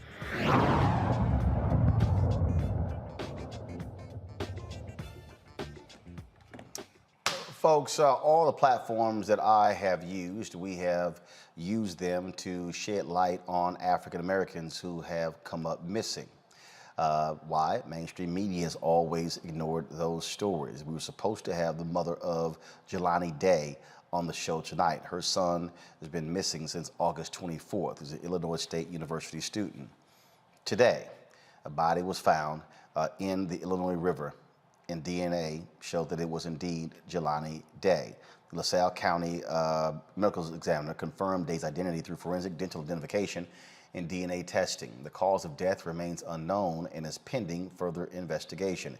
Again, Day was reported missing on August 25th in Bloomington, Illinois. Folks, thousands of people of color, largely African American, go missing in America. Last year, there were 543,018 people reported missing in America. 40% of those were people of color. Mind you, we make up 13% of the population, and that's people of color. And so not that whole 37% is black. But the reality is it is a significant issue. In 2020, 2002, 899 persons of color were reported missing. Of that group, 145,467 were under the age of 18. Yet if you are black and you come up missing, you can forget about it. But if you are white, especially a white woman, oh my goodness, you can get blanket wall-to-wall coverage. According to the Black and Missing Foundation, there are three main reasons for the disparity in media coverage. Runaways. A lot of minority children are initially classified as runaways, so there's no Amber Alert. For missing minority, black and other minority adults, it is believed they have some association with criminal involvement, gangs, and drugs. Lastly, America is simply desensitized. They think missing blacks and other minorities live in impoverished conditions and crime is just a regular part of their lives. These reasons force families to do everything they can to get the word out about their missing sons and daughters. Daniel Robinson has not been seen since June 23rd. The geologist went missing after leaving a work site in the desert in his Jeep Renegade. His father, David, and the co-founder of Black and Missing Foundation, Derrica Wilson, join us right now. I'm glad to have both of you. It is always difficult when we have to report the story of someone whose body has been found. Derrica, that is the case for Jelani Day. His mother obviously was shocked to get the news today, processing that death. But this is part of the problem. When black folks come up missing and you don't get it out early on, then it typically leads to these type of endings. Absolutely. It seems like there's just no sense of urgency when it comes to our cases. I want to say my heart goes out to Jelani Day's family, and I'm happy that Daniel's father is on this show. We've been highlighting those cases. We can roll off our tongues the name Natalie Holloway, Chandra Levy, Casey Anthony, Lacey Peterson, Elizabeth Smart, but can anyone name one missing black or brown person, just one, who went missing in this country and received mainstream media? It doesn't. And one that led to movies and miniseries and docuseries and on and on and on. Absolutely. It is so sad. It's so unfortunate. We're not trying to dishonor any of those communities. We're trying to even the playing field. Families such as Daniel Robinson, Deidre Reed, Akia Eggleston, Keosha Jacobs, those families deserve answers. They deserve the same amount of resource that was applied to Gabby's case. We understand that not all cases are going to bubble up to that mainstream media, but less is more. Less of one particular race and more of everyone that's missing, it greater the chances of a reunion. These families are hurt. I know Mr. Robinson, he's hurt right now.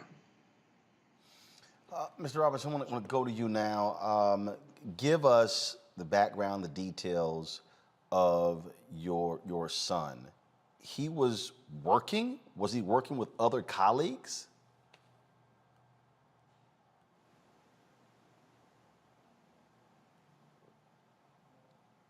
Can you hear?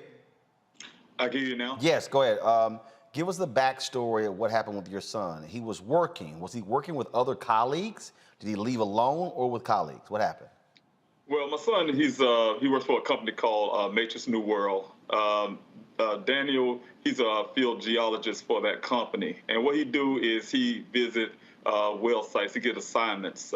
He may visit 2 or 3 in a day. He often meet with one representative from a drilling company who assists him out there at the well site. The morning that my son went missing, he met a gentleman from the company called Weber, and those two are the only folks that was out there at the well site. My son do his collection, and the other gentleman do his job on the well site, well himself. But this morning they didn't get to do the work. From what I understand, the whole story is based on the gentleman, first of all. But according to that, my son decided to leave work early because of rain, and he headed out west into the desert where he had never been seen again. Okay, first of all, Okay, we said the desert. What state, what city, where was this? It's in Buckeye, Arizona. It's outside of Phoenix. It was on the west side of Phoenix. All right, so he leaves the site, comes up missing. When did the company notify you or someone that he was missing? Well, it's roughly around 5 o'clock. I live in Columbia, South Carolina. My daughter, she's also here in Phoenix. She's been living here, out here with my son out here also. And she alerted me. It had to be around 5 o'clock, here in Phoenix. And back home in South Carolina, she called me there and alerted me that the job, one of the workers from the job came to her house searching for him, looking for him. Okay, so someone came to the looking for him. Okay, so what did the company then do? When were police notified? Was his car found? Was items found? Was any tracking of his phone? Anything? No. In fact, I called the police department. My son was living in Tempe at the time. They told me I needed to talk to Buckeye Police Department because that's the last place he was seen. They had me wait 12 hours before I could put in a missing person report. And since then, the job, like I said, yes, question, no, the job have not did anything other than alerted my daughter that he left the job site. Whoa, hold on. Your son was working for the company? Yes, he's on duty. That's correct. The company did not initiate some type of some type of search. They did. So what did the company do? Just, hey, your brother's missing. Let us know if you hear from him. That was it? That was it. How many Black people work for this company? Well, my son, what I understand, I believe he is the only one. You don't find too many geologists out there. He's, in that sense, a minority when it comes to that field. I'm proud of him. There's something he wanted to do, when he came out of high school. So he landed his first job out here, and I was proud of him for that fact. Okay, so, all right, so he comes up missing. Was in the first 48, 72 hours, first of all, you had to wait 12 hours, I get that. Was any search conducted? Any aerial search? Was there any retracing of the steps? What has his vehicle been found? No, not at all. Not at all. The first search was 3 days afterwards. I asked them for the search the next morning. It took 3 days to search for him. That's correct. And who did that search? That was only because my auntie called and I don't know what she said to them. They canceled the first search and they decided to send a helicopter out there on the third day. By the time they did that, I was almost to Phoenix because the first day when they denied the search, I was already in my car on the way to, to find out what's going on at that point. So, company has done nothing. How long did they search for your son? Well, from what I understand, the third day when they did that search probably lasted for a few hours. I think it was roughly 2 hours. From that point, there was no more search until almost a month later, probably like 3 weeks, 2 to 3 weeks later. They had a Civil Air Patrol because I requested that. The next search only came after the vehicle was found, and that was on July the 19th. Almost a month later, when my son went missing, a rancher found my son's vehicle in the ravine out there, about 2.5 miles away from where he went missing. A rancher. Your son's vehicle was discovered how long after he came up missing? It was on the 19th of July, almost a month, because my son went missing on June the 23rd. And almost a month later, on July the 19th, was when the rancher ran into my vehicle. So your son came up missing June 23rd. His vehicle was found in a ravine on July 29th. Were any personal effects found in there? phone, anything? Well, actually, it was July 19th. I'm sorry, July 19th. That's right. And the thing was, when they found the vehicle was found, according to Buckeye and also according to the rancher, my son's his clothing, everything from his underwear, his socks, everything he's wearing, his boots, everything was his clothes in a pile about 3 feet away from the vehicle. His safety vest that he was wearing that day when he went missing was another foot away from the vehicle, and the vehicle was lying on the side. His personal things, effects was with his clothing out there. His wallet, his cell phone was inside the vehicle, his personal computer, things like that. Derica, that all sounds absolutely strange, but it also goes to show what happens when you have no real interest. Had there been a real search conducted after that 12 hours, but actually before I answer that, Derica, Daniel, how far, miles or feet, how far was it where his vehicle was found in the ravine from where he was last? He was last with his coworker. What was the distance? 2.5 miles, and they did 2 searches out there, extensive searches, they say, right? 2.5 miles? 2.5 miles. That's so correct.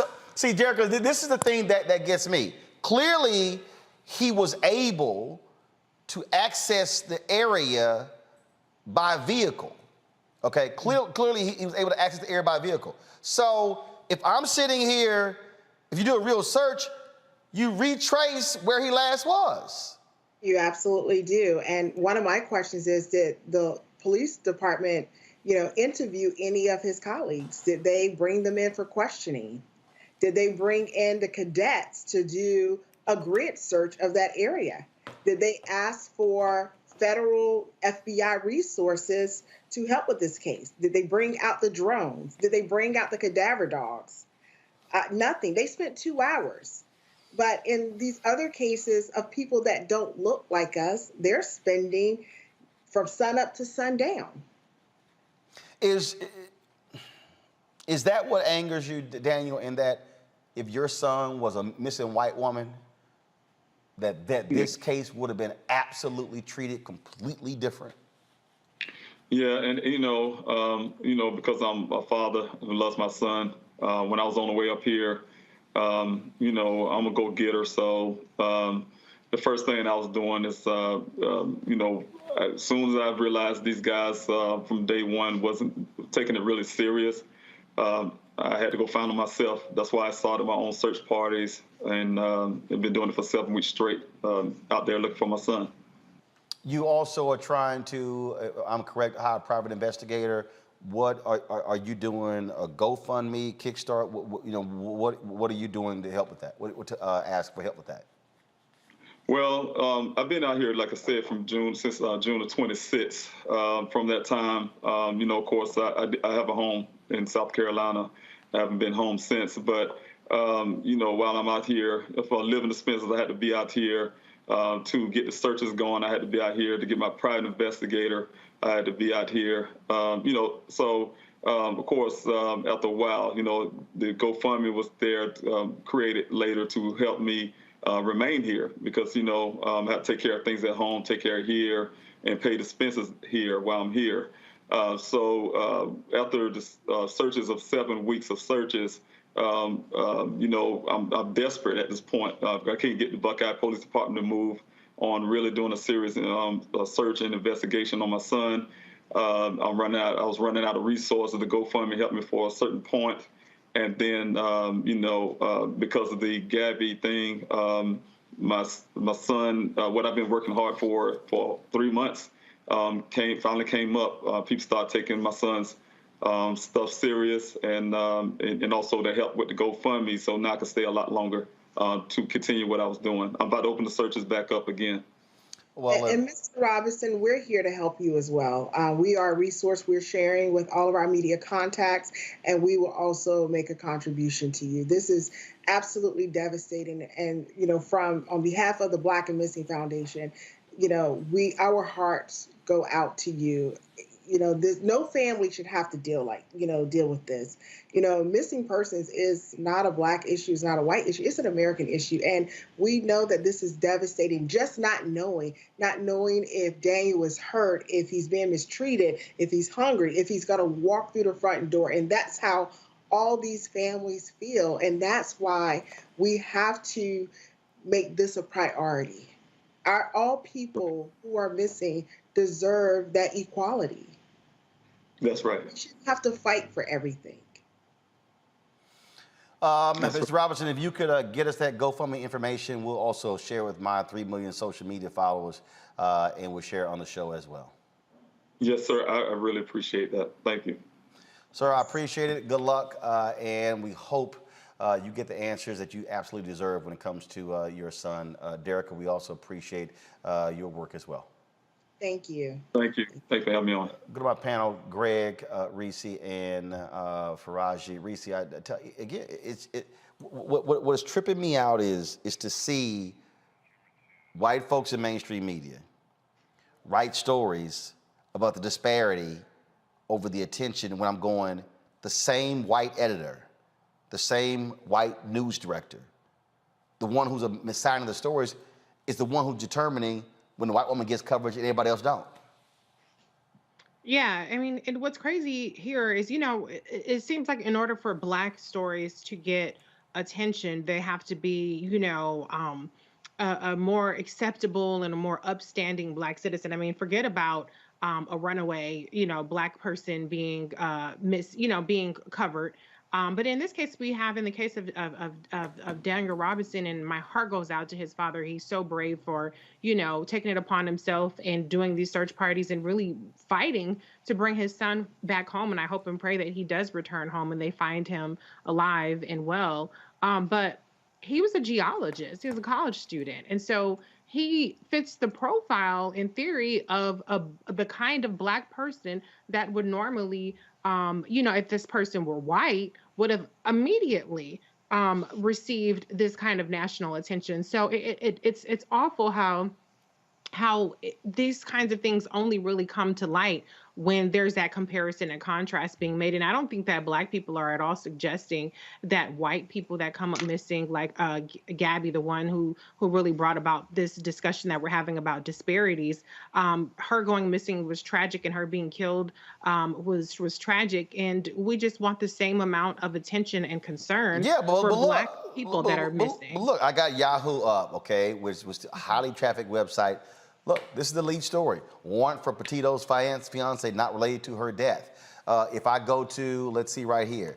If I go to NewYorkPost.com, and if I go here, boom, arrest warrant issued for Brian Laundrie over Gabby Petito's death.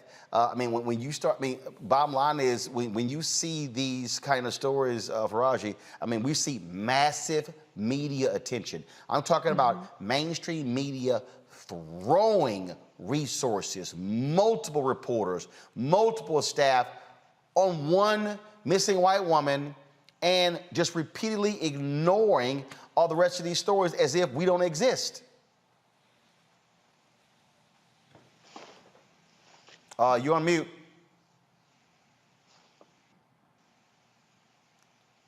Faraji, you on mute. Guys, what's going on? Can y'all figure it out, Greg Carr? Yeah, Roland, just quickly. The Buckeye, Arizona Police Department put on its website, anyone with information that can help solve this case and bring closure to the Robinson family is urged to call the Buckeye Police Department non-emergency number. And you all can look that non-emergency number up. I won't presume that you would even broadcast the number, Roland. But in addition to the GoFundMe, we need to understand that Buckeye, Arizona, which is in Maricopa County, I don't know where we heard Maricopa County in the news over the last couple of years. At any rate, we should destroy their phone lines' capacity to take any other calls. If you can't give any money, dial that number till your fingers fall off, and when they do, use your elbows and ask them what the hell are they doing. We just heard a man whose temperament is heartbreaking in its in his calmness. He left South Carolina. He left to find it. He said, I went to find my son because they're not looking for him. You're right, Reese, of course. Of course. No human being should be missing. But as the LAPD used to say when they would get a call of black folk, involving black folk in Los Angeles, and the Jamaican philosopher Sylvia Wynter took this phrase that the LAPD developed and applied it to the study of black folk in this country. She said, you know, when the LAPD got a call and they realized it was black or brown people, they would repeat over the radio NHI, no humans involved. This would not stand for a white woman or a white man for that matter. So let's break the phones of Buckeye, Arizona's police department in Maricopa County, because since you don't seem to think there are any humans involved, we're going to treat you like you treated us. There's no we in this country. I hope that you find it, brother. Roland, when you asked him that question, brother, and he narrated how they found all of his son's clothes, his underwear, his socks, his personal effects in his clothes, strewn out from that car, and then that 2.5 mile distance between where his last coworker had seen him. This is not only unacceptable. The only way it becomes unacceptable in this country is when you make these people have to deal with the fact that we will make this place ungovernable until you make it into someplace different. We're not going to stand for this. Faraji. Yeah, I mean, I just think that it's interesting because when I look at a media scan of how, you know, this case with Gabby compared to the cases of black children and black people, it's always like the media says, you know what, we can do more. It's like this hypocritical stance that, yep, we recognize that we don't put enough emphasis on black and brown missing people. We recognize that. And then you start having these kind of like bubbling up conversations about the importance of it. The data comes out, 40% of missing people of color. I mean, all of this, but it's so hypocritical. It's really, really hypocritical. And I think that also that we should look at, okay, is it just us? I mean, just the traditional white media, or is it us, how we feel as a community about when one of our own go missing? I mean, it's each day in Black America, a child is taken, an adult finds themselves missing in this country, right among black people, and we don't ask the right questions. We just kind of shove in. Oh, okay, they gone for a while, and then bodies end up somewhere, and all of those things. This happens right here in Baltimore. This happens right here in Baltimore, and so you know, it's like we have to have the heart. I mean, some of us do, obviously. You know, we can feel for the Dave family. We can feel for the brother Daniel Robinson's family. Right. We feel that pain. But we need to put that emphasis so that way we can't just put it all on the media. We got to take on that mantle ourselves. Absolutely, absolutely. So and somebody sent me a tweet. They said, my local news stations have spent so many resources. They all sent reporters to Florida, Wyoming, and Denver. Wow. Yeah, CNN has had reporters in multiple locations for the one case. That's how it happens. Hey, folks, earlier we told you about Until Freedom, how they were gathering at Friendship West Baptist Church in Dallas, gathering resources. Let's go live right now to Dallas, Texas. Linda Saussure is one of the co-founders of Until Freedom. Linda, give us a sense of how things have been going there. We were texting earlier, folks dropping off. I mean, are y'all overwhelmed with supplies? Dallas showed up. We are, as you can see, we have a steady line of people bringing stuff in. We went out and made some purchases here in the Dallas area. Angelo's here, co-founder of Until Freedom, myself and our team, and the wonderful people at Friendship West Baptist Church. Shout out to Freddie Haynes and all the wonderful volunteers that are out here standing in solidarity with our Haitian sisters and brothers at the border. And so y'all going to be driving 6 hours to Del Rio, Texas. And so, you know, how much stuff have folks brought? Is it one truck, two trucks, three trucks? How many trucks? Yeah, how many trucks? Yeah, so there are multiple trucks, but some are going to be going to different receiving stations. As you know, people are being released into Del Rio, and then they're being moved to places like San Antonio and Houston, which are some of the major cities that have major airports that people are being sent around the country. So the Del Rio is just a really small area. So this particular U-Haul truck that you see right here is the one that is going to be going to Del Rio, that has baby diapers, baby wipes, sanitary napkins for women, hand sanitizer, baby formula, just a lot of important basic necessities that people need just to feel a little dignified and have some basics for the trip that they have to make, either to San Antonio or to Houston or to other parts of Texas.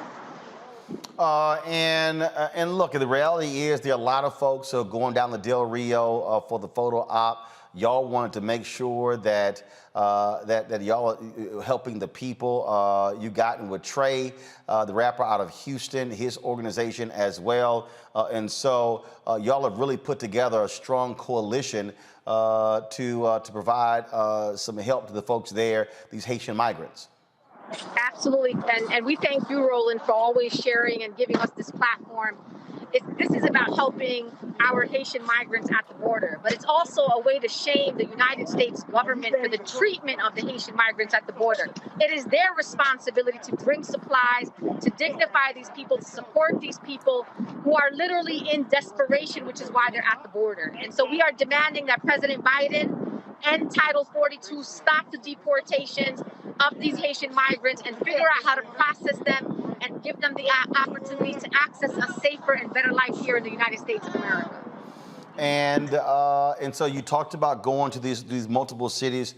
Are you also organizing people in those cities to also give as well? And people they want to know, okay, I'm in a city, where do I go? If there's somebody out there who's watching and listening and they want to send money as opposed to supplies, where should they send it to? So yes, so as you can see, the majority of people who are here with us today are from the Dallas area. They are volunteers. They have come out in solidarity to support this effort. We are asking people to give resources to the Haitian Bridge Alliance. They are an organization that is at the front lines of supporting Haitian migrants across the border, and they have been doing this work for weeks now, not just because of this recent imagery that we saw. So give the Haitian Bridge Alliance. You can also support Until Freedom, untilfreedom.com. We are helping to coordinate and just really add our platform and our resources to this effort.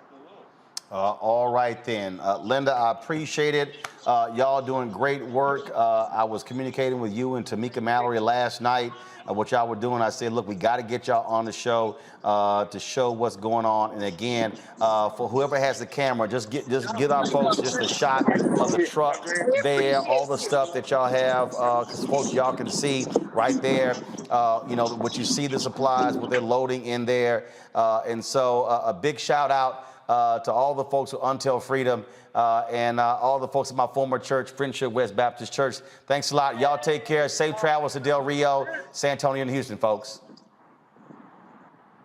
Okay, hold on a sec. Y'all safe travels. I want to get in there. I want to get in there. Say hi. All right, say bye. All right, y'all. Thanks a lot. I appreciate it. Thanks a lot. See, you know, the thing there, Reese, is, again, there are others who are traveling down there for photo ops. They ain't bringing nothing.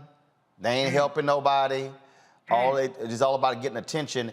That's how you mobilize and organize a community. You know, I'm always talking about on this show how you put the work in and how you mobilize and organize. It's one thing to comment and tweet and post on Facebook and Instagram and TikTok, but what Until Freedom is doing, they are actually doing the work. Absolutely. And, you know, there are a lot of times they take a lot of attacks, personal attacks. And in the process of doing this work, I think it's so important that you showed the images and the video of what is actually being done tangibly, because I think particularly, and I hate to even use the word woke because white folks have just completely gentrified it and ruined it. But there is a reluctance that some of us might have to send money because there's all these allegations of corruption and all these people don't send money, these people send money, these people this, that, and the other. But showing an organization that is, and you can see tangibly what they're doing and where they're going with it is so helpful, because people need to know that there are people on the ground doing the work. Everybody can't travel down to Del Rio. It's probably not even safe for a lot of people to be going down there. You need people that are really trained in this kind of this kind of action, to take that kind of direct action. But there are ways that we can contribute, whether it's financially or whether it's going down there and volunteering and actually donating goods. So what I would encourage you to do is tune out the noise about this personality and that personality and who's doing X, Y, and Z. And the proof is in the pudding. It's all about the action. If you can see the action, then that's what you should be focused on, and how you can be a part of the solution instead of the noise machine. Raji?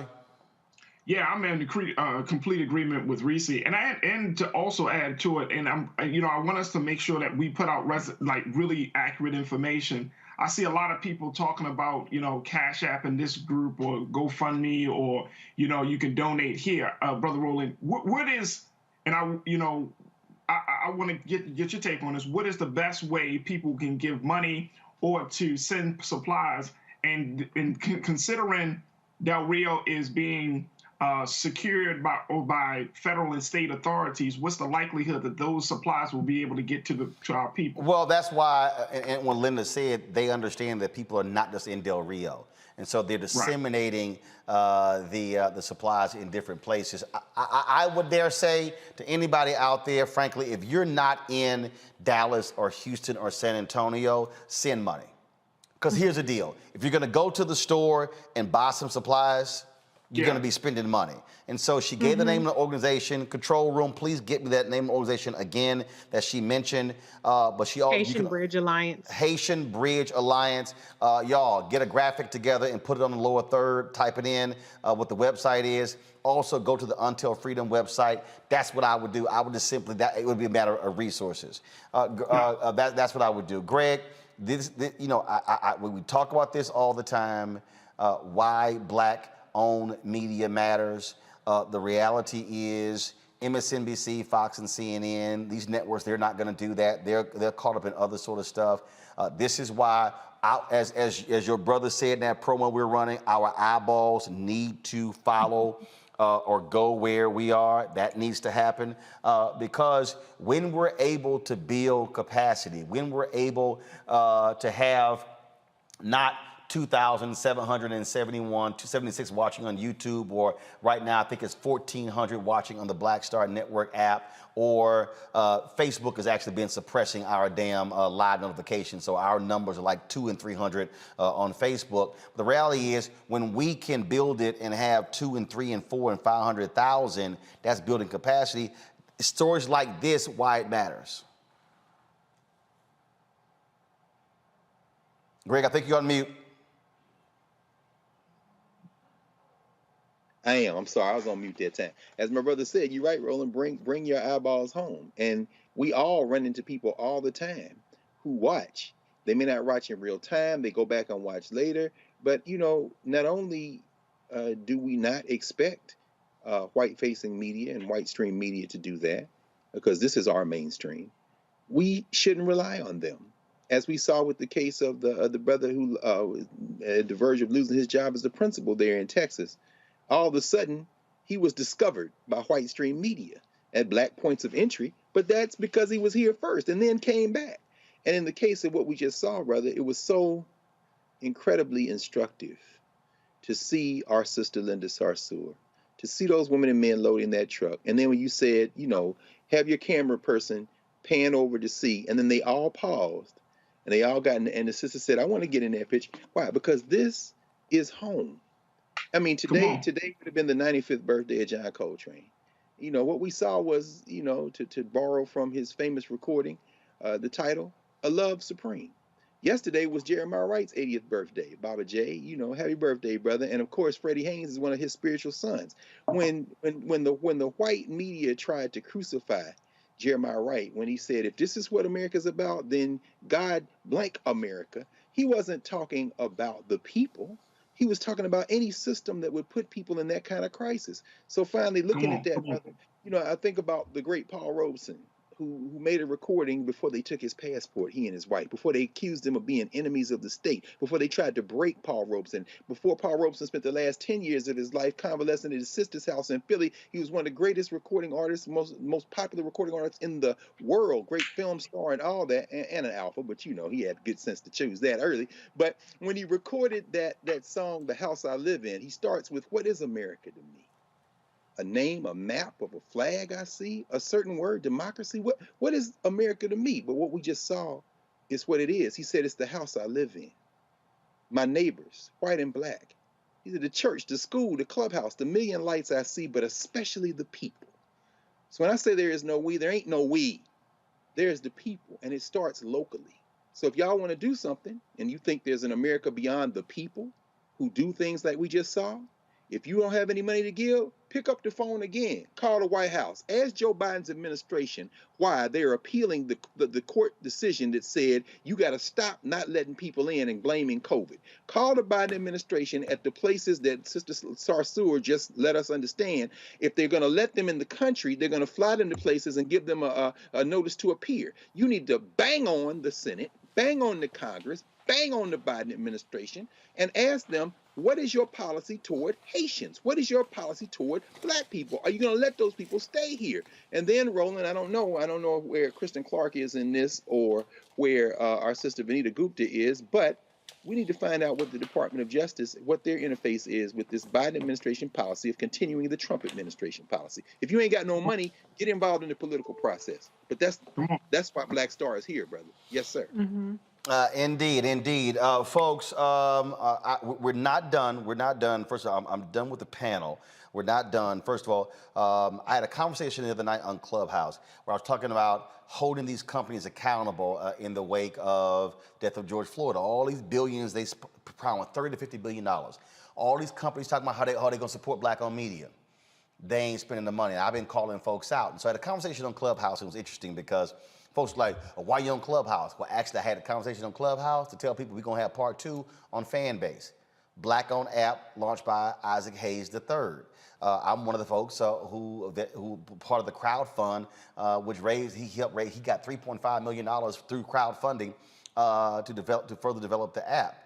And so I said, we can't talk about black economic empowerment if we are willingly gonna have conversations on Clubhouse, but don't wanna go over to Fanbase. And so go to my computer. So at 9 p.m. in 48 minutes, I'm gonna have part 2 of our conversation on Fanbase. I want y'all to download the Fanbase app. We're gonna have a conversation over there. Let's blow it out. And I'm gonna walk y'all through this thing with these advertising agencies. I'm gonna walk y'all through why I call out brands specifically, because y'all need to understand what's going on. And so download that Fanbase app. Trust me, you want to check that out. Also, of course, yesterday we talked about the death of Melvin Van Peebles. Just tremendous man, amazing story. And so the director, Michael Schultz, he did Car Wash, he did Cooley High and others. I'm double checking because he recorded, he wanted to come on the show live. He's actually working, he sent me a video. I'm not sure if the video has come through, doesn't appear that way. So I'm gonna send him a text again and try to get that video. But what I'm going to do though is earlier today, I had a conversation with the journalist, author. I mean, he's done so much. He's done so much in the business, and that is Nelson George. And he had some amazing things to say, y'all, about Melvin Van Peebles, some jewels that actually just blew me away. And I wanted y'all to actually hear that. Here's my conversation with Nelson George. Nelson George, always glad to have you on Roland Martin Unfiltered, my brother. Good to be here, man. Good to be here. Sad to be talking about what we're going to talk about, though. Indeed. Melvin Van Peebles lived an extraordinary life, passed away at the age of 89. And I came across a video on YouTube of this unbelievable conversation with Gordon Parks, Melvin Van Peebles, and Ossie Davis, and you participated in that. Well, those brothers, they're the godfathers of contemporary African-American film, in that Gordon made Learning Tree in Hollywood, his first film adaptation of one of his books. Melvin did Watermelon Man, very close behind him. And right there in that same ballpark with Ossie Davis.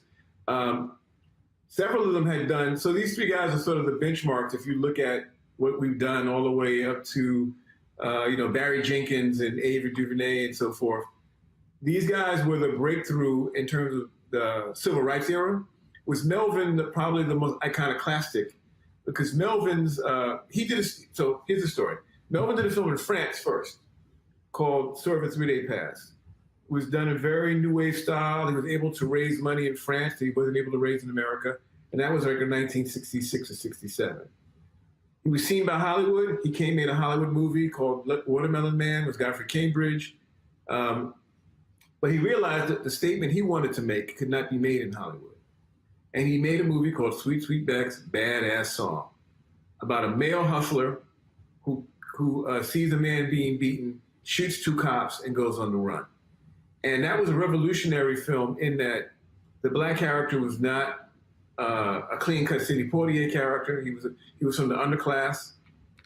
He shot police. He didn't just, yell at them. And he escaped. He escapes to Mexico at the end of the film. It was a film that the Panthers embraced, the film that black people embraced. And it set a new template for a black action hero that then leads into the whole blaxploitation era. So that one film alone was revolutionary. Now here's what's interesting here, because the New York Post, and I've been highly critical of, and I've been blasting them. They have a headline that included blaxploitation in it, but he was a critic of that. Oh, yeah, and it's interesting that they're trying to link him as if he was their headline was literally he was a black exploitation director. No, he wasn't. No. What happened is that his film situates a black hero attacking the establishment in an anti-establishment frame. The blaxploitation movies were usually adaptations of detective novels, or they had pimps. They were all very conventional. They were never as transgressive as Sweetback was.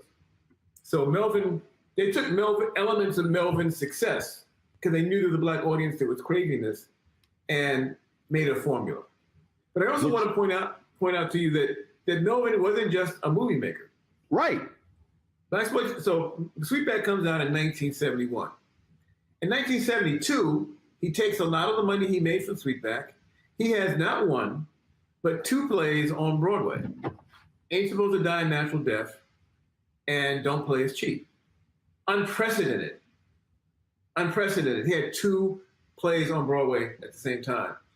Plays that he wrote, directed, and raised a lot of the money for. He also helped trailblaze marketing in terms of Broadway because he went out and was able to get black church groups to come out and see the plays and targeted them at a time when that wasn't done on Broadway. So the other part of that I should mention when I talk about these 2 plays is that one of them is a musical, that all during this time, Melvin is also a recording artist. He made a number of recordings throughout his career, many of which ended up into soundtracks to different movies and different plays. So the brother was a film director. He was a playwright. He was a music composer, and he wrote books way before he even made movies. One of his first books was done back in the late 60s, or maybe early 60s, when he was a cable car conductor in San Francisco. He wrote a book about being a cable car conductor. So this was a man who lived an extraordinarily diverse creative life. So Sweetback is the big bang, if you will, but there are so many works. I was watching Melvin perform at nightclubs in New York 10 years ago. He was still doing club dates where he sang, had a little band behind him, and was incredibly, so he lived a super vital creative life. And what you unpack there, and then of course, my goodness, he decides to, what the hell, I'm going to trade stocks on Wall Street. And so here was someone who said, you know what? The fences or the boxes that you want to put me in, no more boxes. I'm not going to do it. You're not going to put me in that box. And if I want to go here, I'm going to go here. If I want to do this, I can want to do this. And I think there's a lesson in that for so many people who are told, you know what, just do this. And I identify with it because as a one launching my own independent company and show and the frustration I always had when I worked in mainstream media, but also when I worked in Black media, was the limitation. No, we just want you to do this. And I'm like, no, but my talents are all over. Why? I want to be able to use all of these gifts. Yes. That to me was so powerful, and the true lesson to learn from a Melvin Van Peebles, a Gordon Parks. Yeah, I mean, Melvin, I got to know Melvin pretty well over the years, and he was always about be yourself, follow your vision. First time I met Melvin, I was a college student in 1978, I think. I went to interview him for a magazine, and I walked in. Brother had on, he was sitting in a wheelchair in the middle of his office, had no shoes on, no shirt, but had trousers on, suspenders, a hat, was smoking a cigar. And I was like, wow, that's unconventional. And that's how he lived his life. He never tried to fit in. He made himself be who he was. He totally was a free spirit. I'll tell you something interesting about Melvin. I found out yesterday. So I have an agent at CAA who was friends with Melvin. He says that when he joined CAA in early 90s, Melvin negotiated his contract. I said, are you kidding me? He said, no, Melvin knew money. Melvin knew money. And so this is a white guy. He trusted Melvin to negotiate his agent deal with Creative Artists Agency, the biggest creative artist agency, talent agency in the world, because he respected Melvin's business acumen. So that just gives you one idea of how diverse and how learned he was in so many different areas. And whenever this happens, a lot of folks like, oh my God, I'm so sorry to hear that. But the reality is, you see that in his son, you see that in his children, you see that in Mario's children. You see this whole idea of there are no boundaries. And all too often for African Americans, especially in our parents, for a lot of us, look, son, to daughter, look, get you a good job, get a steady job, just, don't make waves.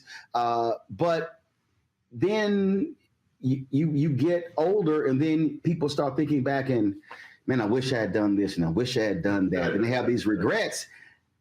I think Melvin Van Peebles lays down in his home in Manhattan, passes away. He passes away with no regrets.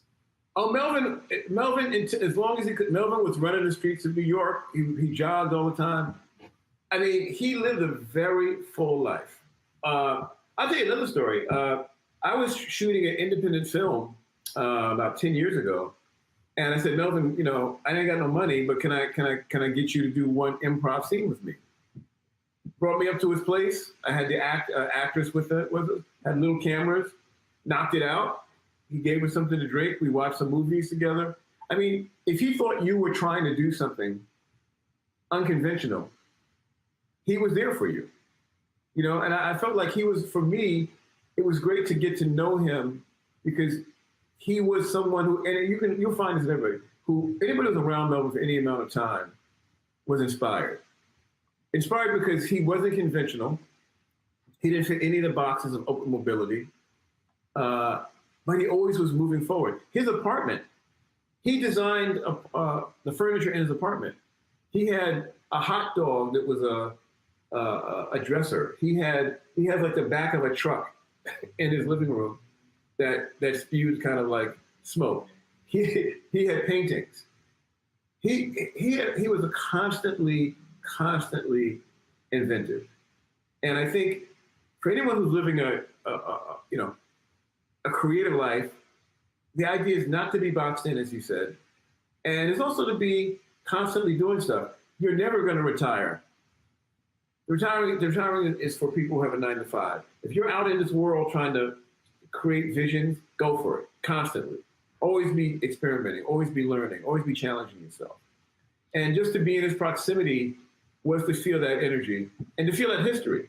I mean, the brother came from, at one point, you know, he left Chicago. He was a cable car reporter in San Francisco. At one point, he lived as a street painter in Mexico City. He went to Paris. He lived in Amsterdam and went to school in Amsterdam, and then went to Paris, where he sort of began his life as a writer and ultimately a filmmaker. So he was also not afraid to move out of his comfort zone. Being a black man traveling the globe throughout the 50s, he was able to open his vision, and not be boxed in by the American boxes. What you just said, that I think really stands out when you said, look, man, I don't have any money for it. Can you do this? He's like, no problem. And that, if there's one thing, Nelson, that sort of drives me crazy, and it really does. And I said this a couple of weeks ago on Twitter. I said, it doesn't actually cost me anything to help somebody out and retweet something. It doesn't. If somebody hits me up and say, hey, Roland, can you do me a solid and do a mention on your show? Okay. Now, obviously, that's relationship. Sure. Because you also know that person and who they are and what they do. But this is someone who, like you said, if I see somebody who's trying to do something, man, I'm gonna go ahead and help you. That is in many ways is uncommon. That's not common. It's uncommon for folks to do that. And I think a lot of people, when we talk to elders who've become ancestors, it's amazing how that is a consistent theme when we talk about many of those ancestors. Oh, listen, I'm working on a documentary right now about Willie Mays. Willie Mays is 90 years old. And the key phrase in Willie's life is take care. He says, so-and-so took care of me. I took care of blah, blah, blah. In other words, he was mentored by older black ball players. And then he became a mentor to a younger black ball player. Because he felt that was part of what you did. I feel like that's an important part of Melvin's DNA, and perhaps that whole generation of people who came up during the Depression. You know, these are Depression babies. And so no one had anything when they first came up. So if you had something, you gave someone, a shirt. You let someone use your pants because there was no money, and all you had was each other. And so he had a very strong sense of community. A lot of folks have known Melvin for years. There's so many young now middle-aged filmmakers who were young filmmakers who gravitated around him and sat and listened to him. He wasn't someone who gave inspirational speeches. His life was inspirational. You know, how he lived was inspirational. Now, I started smoking cigars because of Melvin. Well, as somebody who's allergic to cigars, I'll pass on that one. Okay. But I'll grab. I'll do all the other stuff that he did. As you said, man, an extraordinary life. I've had opportunity because I was literally just in LA a few weeks ago where I interviewed Mario for this one-on-one series that I'm going to be launching on my OTT network, Black Star Network. And we were able to use some stuff in the tribute last night as he talked about his dad and some life lessons and things along those lines. And the reality is what he did in his life, he certainly passed on to his children. And at the whole point, what you said about Willie Mays, take care. Mario is passing on to his children. And hopefully that's what other people will learn, that it doesn't make sense to have all of this knowledge and expertise that is just sitting in your head. Share it, bless it with some other folk, and give them a sense of what freedom is like, what free expression is like, and what independence is like. Yes, absolutely. Because Melvin was the ultimate independent. He made films, he wrote books, he made plays, he made records. He made them and then figured out how to get them out. And that's what he did his whole life. And he stayed one of the most idiosyncratic and interesting artists in American history. And of course, I'm 52, be 53 in November. You are in the same area, same age, and we sit here and go, damn, we got more work to do, all the stuff that brother did. Absolutely. I said that to my fiance last night. Like, wow, I thought I was working. I ain't working hard enough. There you go. Nelson, always good to see you, my brother.